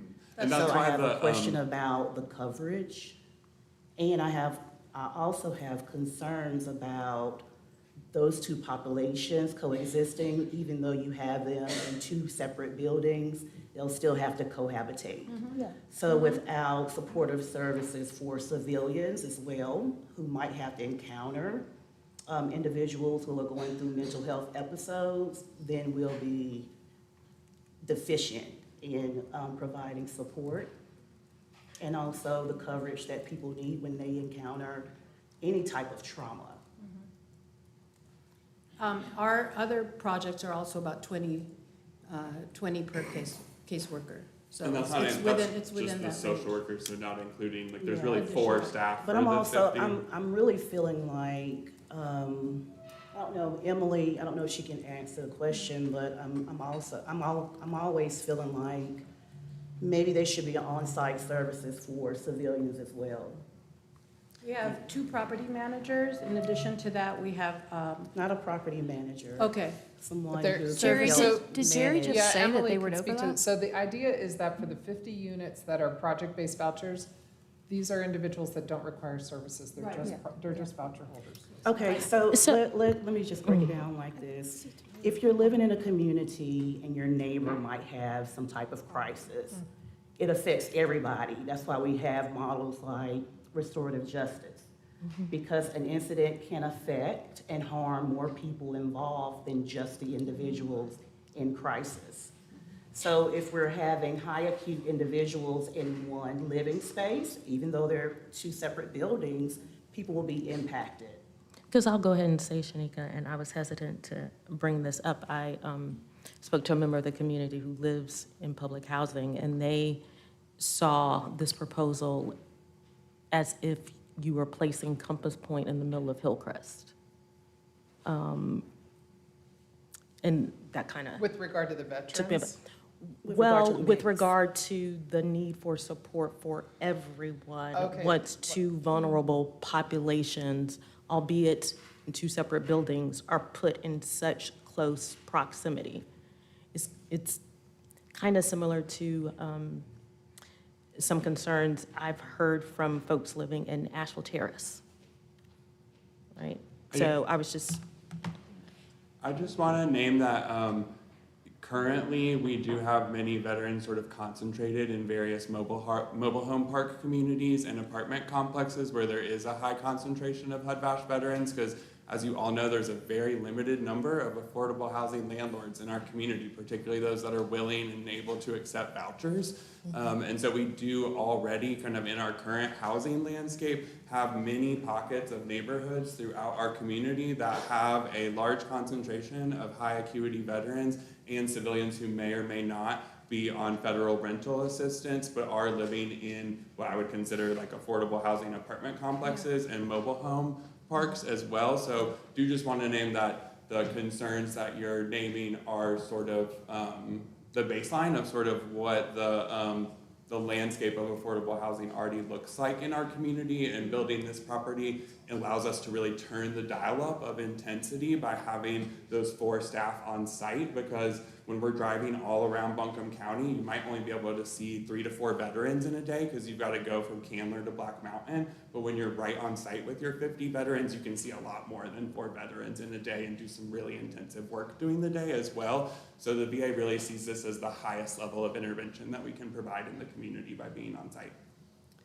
Jerry, did you say that if there is a crisis or a need, that those 4 people would be able to help? Did you say there's some overlap there? There was a lot of discussion being had over each other? Certainly during, I mean, they are 9 to 5 kind of social work folks, so certainly during the Monday through Friday time when they're deep in that work, and then there would be, you know, the 24/7 security staff that we would be collecting information from to follow up on crises, and then our veterans have access to the veteran crisis line as well. Well, but to Councilwoman Smith's point, which I really appreciate, if I am a resident in the building that is not HUD-VASH folks, and your services are over there, what if there is a campus, issue? Will those folks be able to assist more than just the veterans? I mean, I don't know, Our services at the VA are very Limited to specific veterans. to veterans. That's the only people we can bill for So in these- services. right. But we would certainly help try to mitigate interpersonal issues. And Okay. like my goal is to have a healthy and sustainable community for everyone there. So I'm committed to also finding, those local community partners, like food resources and peer support resources to have Have you had to available as do well. any of that in your existing areas? You were talking about you have high concentrations. Do you do any of that? Yes, already? certainly. The HUD-VASH and the VA homeless program collaboration with community partners is sort of a backbone of how we believe we can achieve our mission to end homelessness. We don't believe that the VA can achieve the mission to end veteran homelessness without deep partnership with our community allies.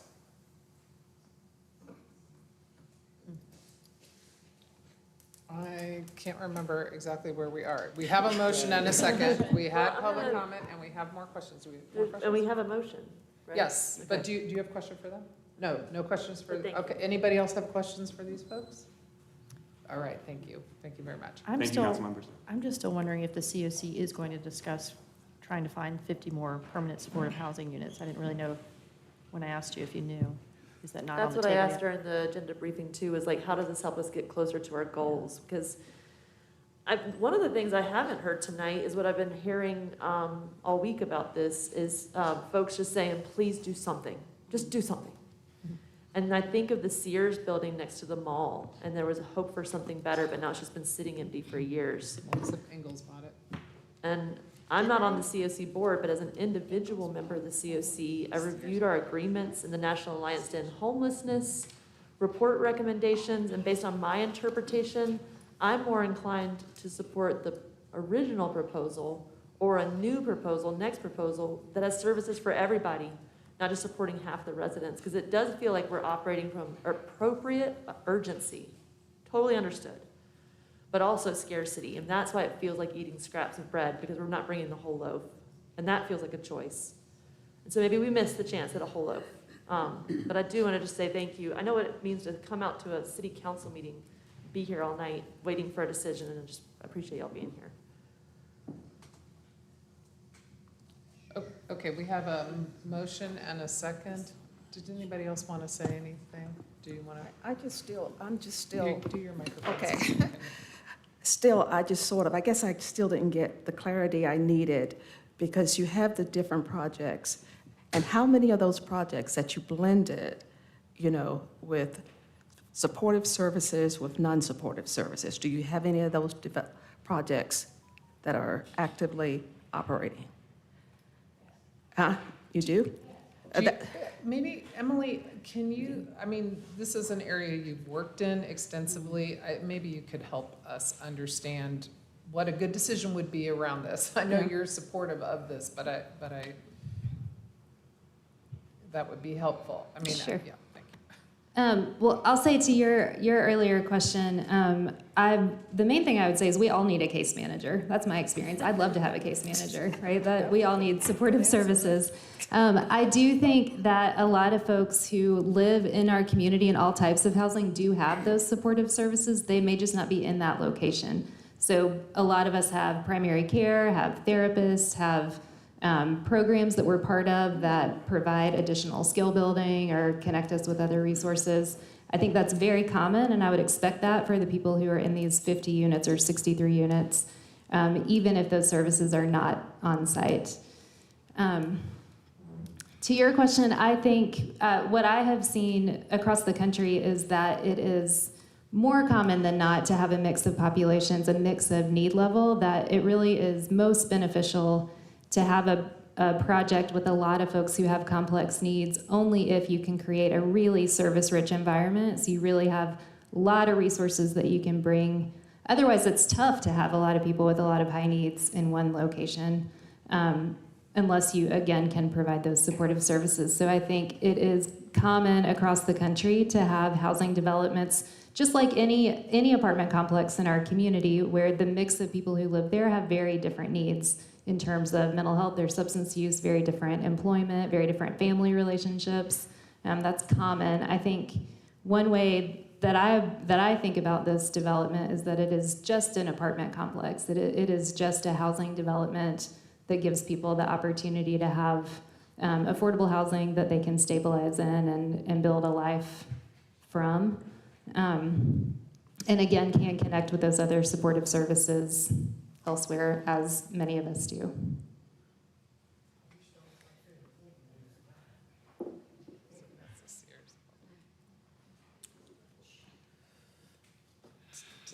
Thank you, Emily. Any other? Okay. Is everybody ready to vote? I just want to say to this idea that we're going to lose, this is the last comment, the idea that we might not get everything we hope. I mean, this is the same conundrum we keep facing. Then we lose it all. We lose the whole loaf. We don't even get the 50 for VASH.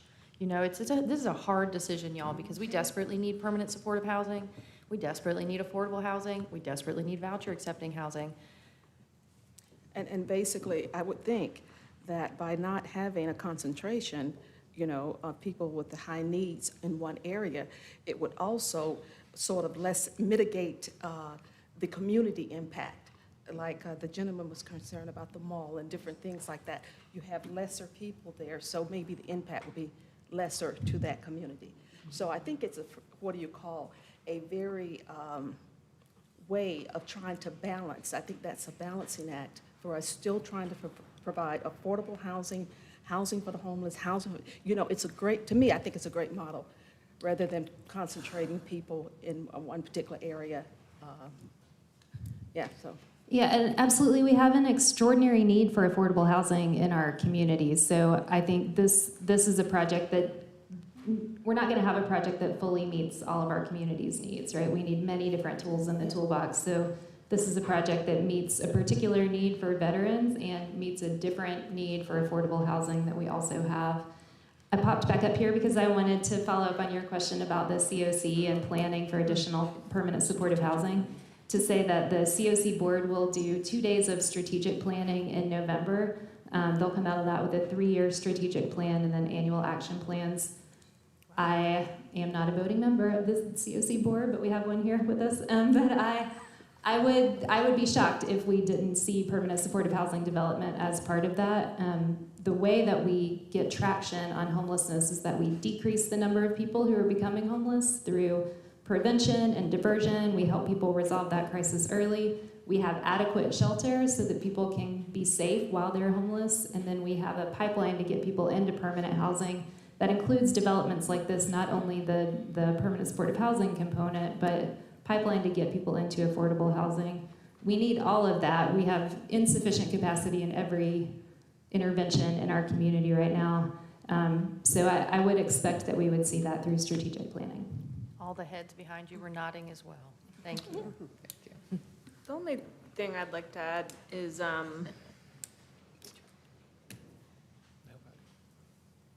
I feel a lot of tension in the room, but I actually am very, very excited. I think this is really good news. Today we don't have any, and soon we could have 50 more than the 0 we have. And I think part of what's making it difficult is I don't think our goal goes away. I don't think what we've committed to with our studies go away. I think we're still moving towards that. The change is that several years ago we said, we think 100 should go here. And I think that's great. I think that set a milestone, that set a stake in the sand, that we want to make this happen. We want to move towards this.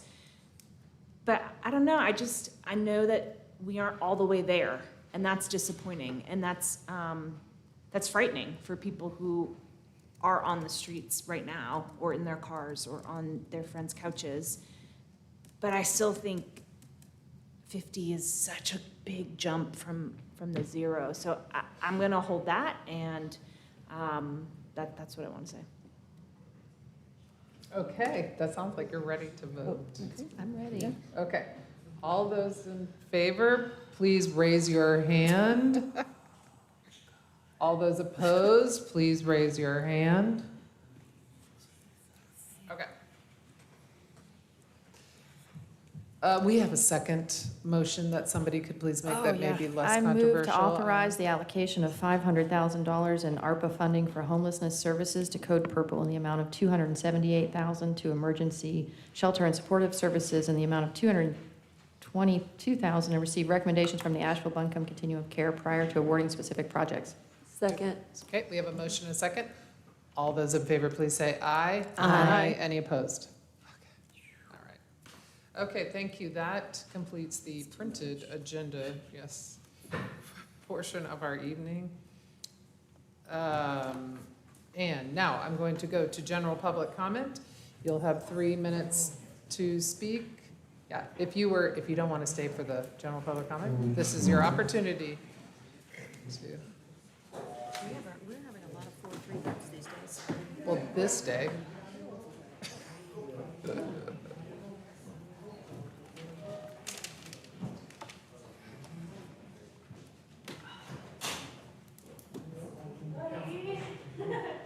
Okay, so now we're gonna hear from Stephanie Phillips. Is Stephanie Phillips in the house? No Stephanie Phillips. Okay, no Stephanie Phillips. Okay, next, Matthew Zimmerman.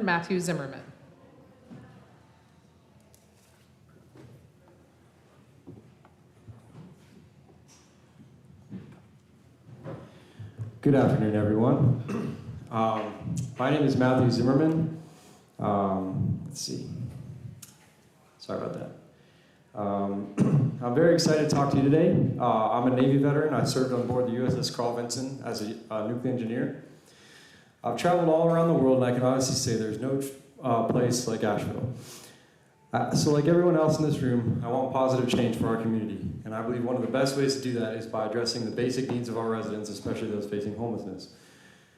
The foundation of human well-being is rooted in the sense that our basic needs are met. When people have hope, they can thrive. And let's be honest, money, in many ways, is the gateway to that hope. For those who have plenty, it's easy to forget what it's like to have just a little. But for those who have nothing, the memory of having even a small amount is unforgettable. I spent my military career focusing on the most sensible, efficient, and cost-effective solutions to complex problems. In my line of work, there's no room for half measures or wasteful approaches. Every decision has to be deliberate and effective. That's why I'm drawn to the idea of UBI. For those who haven't heard the acronym UBI, it stands for Universal Basic Income. It's a straightforward, logical solution that directly addresses the root of homelessness and economic instability. Just like in nuclear operations, where the most direct and secure path ensures safety and success, UBI cuts out the middleman and administrative inefficiencies. It is truly a straightforward solution. It cuts through the red tape and directly impacts those who need it most. Imagine $1,000 directly into someone's hands rather than $1,000, followed through some charity or administrative cost. It's not just about giving away money, it's about giving agency, dignity, and the chance to regain control of our lives. People are smarter and more resourceful than we often give them credit for. And why we need to empower them with the resources they need, they're more likely to make decisions that improve their situations. Studies have shown that UBI can even help people re-enter the workforce, which is especially crucial as we consider the impacts of AI and jobs in the near future.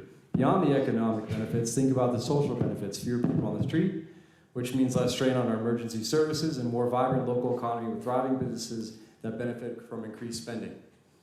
I'd also like to share that I do personally benefit from veteran disability pay, which has been a lifeline in my own journey. It has allowed me to not only survive, but to thrive, giving me the stability and security to refocus on building my life. This experience has shown me firsthand the transformative power of financial support that meets basic needs. It's not just about receiving money, it's about receiving the freedom to pursue additional opportunities, the peace of mind that comes from stability, and the dignity of being able to make choices about my own future. This is why we are passionate about UBI. We know that there's a difference that we can make, and we believe everybody deserves that chance. And I know this, the city is very tourist-centric, so Thank you. that's gonna help with that. Thank you very much. Robert Robinson?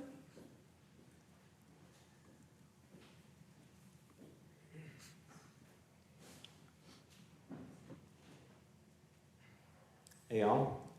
So many months ago, the Planning and Zoning Commission took on the task of trying to identify places in the UDO where our by right process is insufficient and creates structural biases against certain kinds of housing that are more affordable, like smaller units.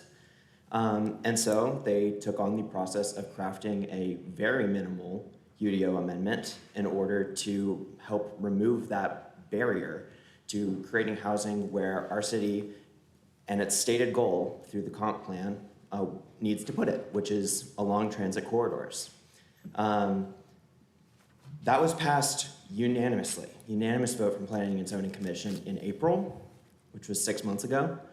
And since then, It went back to staff, they made some modifications. Then we got another unanimous vote from PZC in June. In my opinion, it should have come to council at the following meeting, which it would have been either late June or early July. We didn't see it then, so I came to that council meeting and I asked, when are we gonna see this on the agenda? I was told August. August came and went, we haven't seen it.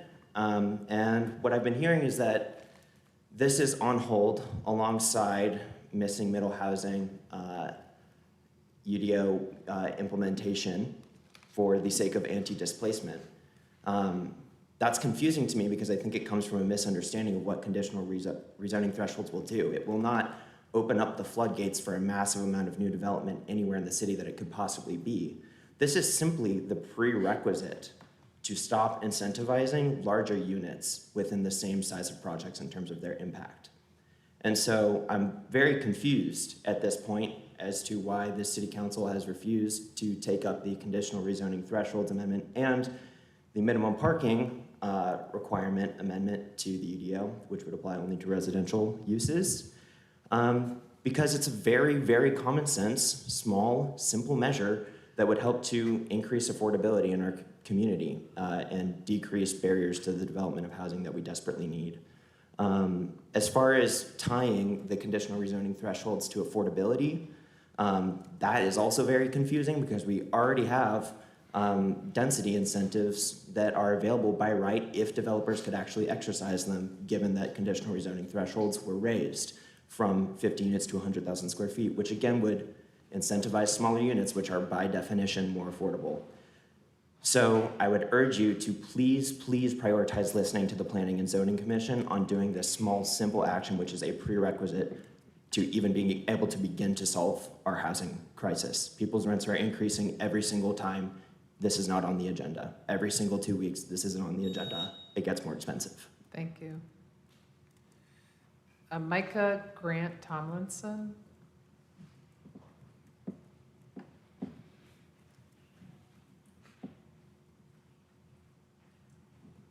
Hello. Hello, Council. I'm here again to ask you all to bring the ceasefire resolution up for a vote. As the U.S. continues to shield Israel from any consequences of their war crimes and the crimes against humanity, Israel continues to escalate their atrocities. Here is a list of things that Israel did in the last week with no consequences or pushback from the U.S. The IOF killed people, then kicked their bodies off of rooftops of buildings in the occupied West Bank. I find this despicable and dehumanizing. I can't even begin to imagine how Palestinians in our community may have felt after seeing these videos and then watching as the US did nothing. The Israeli government booby-trapped everyday items like pagers, walkie-talkies, and laptops with explosives, integrated these items into the supply chain in Lebanon, and detonated them simultaneously, killing hundreds, and including children, and injuring over 3,000, which overwhelmed their healthcare system. Booby-trapping items that could be used by civilians is illegal because by design, there is no way to guarantee the intended target is hit. The IOF ordered Al Jazeera closed for 45 days and raided their offices in Ramallah. This is another act of suppression of the media in order to control the narrative and cover up their crimes. They have also killed over 160 journalists. There is documentation now of sightseeing cruises along the Mediterranean so that Israeli citizens can watch as bombs are dropped in Gaza, massacring Palestinians. Airstrikes hitting civilian infrastructure in Lebanon, killing more than 500 people, including at least 50 children. All of this happened in the last week. It is overwhelming and terrifying, but not surprising. They have not faced any consequences as they murder and dehumanize Palestinians. The U.S. has been silent or actually provided diplomatic cover, and state governments have mostly been silent, and this chamber has been silent. In the wake of this silence, the Israeli government has been emboldened to expand their genocide to Lebanon. How far is too far? What will it take for this chamber and our country to demand a ceasefire and stop supporting this genocide? What will it take for the U.S. and this chamber to acknowledge the humanity of Palestinians and demand their human rights? Please revisit the ceasefire resolution and put it to a vote. Rebecca Cruge.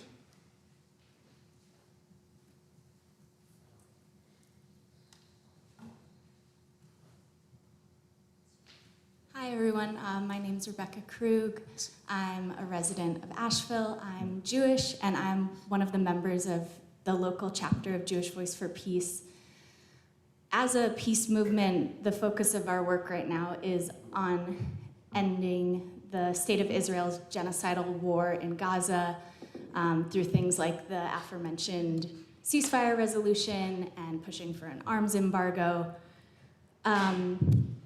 We also, as a Jewish organization, we organize and we observe many rituals, both to practice our religion and spiritually nourish ourselves to keep doing the difficult work of peacemaking and raising awareness about humanity and humanitarianism and what that can look like in this region and beyond. And I'm actually here not to make much of a public comment, but to invite you all to one of our rituals. It's called Tashlich, and it's part of the general high holiday process of moral accounting and repentance. And I left a series of invitations with the clerk's office, and I really hope you consider joining us in community and learning more about our movement and our religious practices. Thank you. Thank you. Jared Wheatley.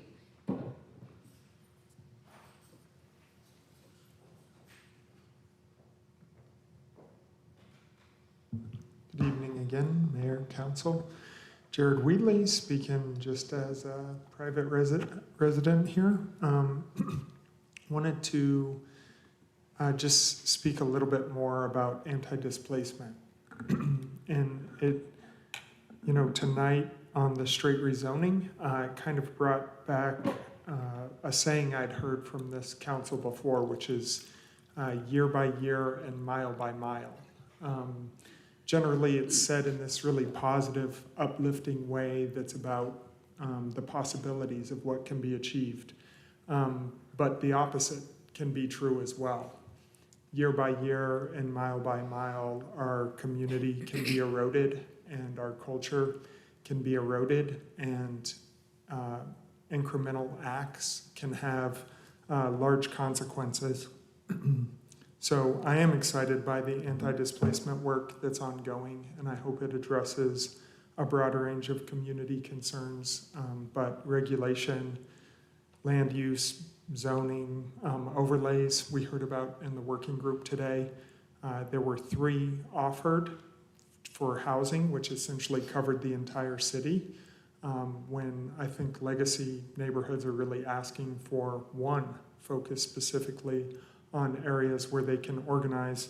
So I'd ask everyone, why would we pursue 3 overlays to avoid 1 overlay for communities who are looking for it? It's a really, really interesting question. And I think the answer is that a straight rezoning of an RS district to an RM district is not going to go by this council unnoticed in North Asheville. That's just not going to happen. Probably pretty unlikely in West Asheville and the RAD as well, but it flew past PZC and staff and everyone in Oakley, and it would in South Asheville as well. So I just wanted to kind of reassess what we mean by, some of these optimistic slogans we have that hit a little bit different when you look at it going the opposite direction. So thank you for your time. Thank you. Paul Howell.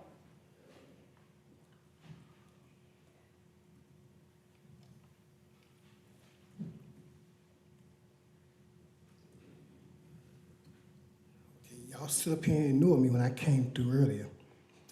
I want to let y'all know that this mixed living house and stuff ain't gonna work. I'm trying to tell you. I be out there at the polling place out there. And like I said, we take meals out there at least 2 or 3 times a week during the night when people are all up and down Tunnel Road. But just because you don't see the homeless people downtown no more, they are all up and down Tunnel Road, all up and down Tunnel Road. If they're not all up and down Tunnel Road, they're going across that street to the Asheville Terrace Apartments to get their drugs and take them back over there to the Crown Point. That's how they end up with the overdose over there. That's also what led to the murder. People didn't know that, but that's what led to the murder, 2 drugs. So I'm saying, with this supported living that they're talking about, if you're gonna have people there Monday through Friday, who's gonna be there watching the store Saturday and Sunday when people getting their drink on and nobody's there to watch them? That's when your trouble starts. I hope everything works out fine with this, but I'm telling you, I got a bad feeling about it. Now, the 20-mile-per-hour signs down there on Woodford.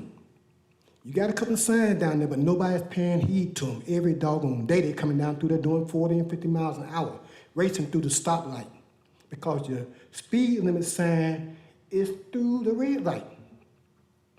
So now if I'm coming from town right here towards the I-240 ramp right there, the speed limit sign is across the street through the red light. So while they coming up by the Y and all that stuff, no speed limit. So they flying coming through there. And then you still that same little space right there coming from Broadway, Maryland. It's like that's a race strip. It's like it's a race strip. Maggie came down there, she seen them. Nobody else has been down there to see this. I'm trying to tell people somebody's gonna get hurt down there. The people try to get across the street because the doggone thing does not change, so they try to get across the street, and then it seems like the people speeding up to try to hit them. And most of the time, it's just old people. I sit there every Saturday morning. Where you see me at, that's where I sit at. I provide them with music, and I talk to them. And I watch them. And I'm concerned about their health because I'm scared somebody's going to get hit down there. So if y'all can't do nothing else, have them do something about these signs, these speed limit signs, and make sure they enforce it. Get them to enforce it. Thank you. Thank you. The manager gave me the head nod on the speed sign. Noted. Okay, we are adjourned. Oh, wait, I'm supposed to announce, like nobody's left in here, but that we are not going to be meeting on October 8th. We have a little fall break, and October 3rd, we will not be having the agenda briefing. You're nervous. Okay.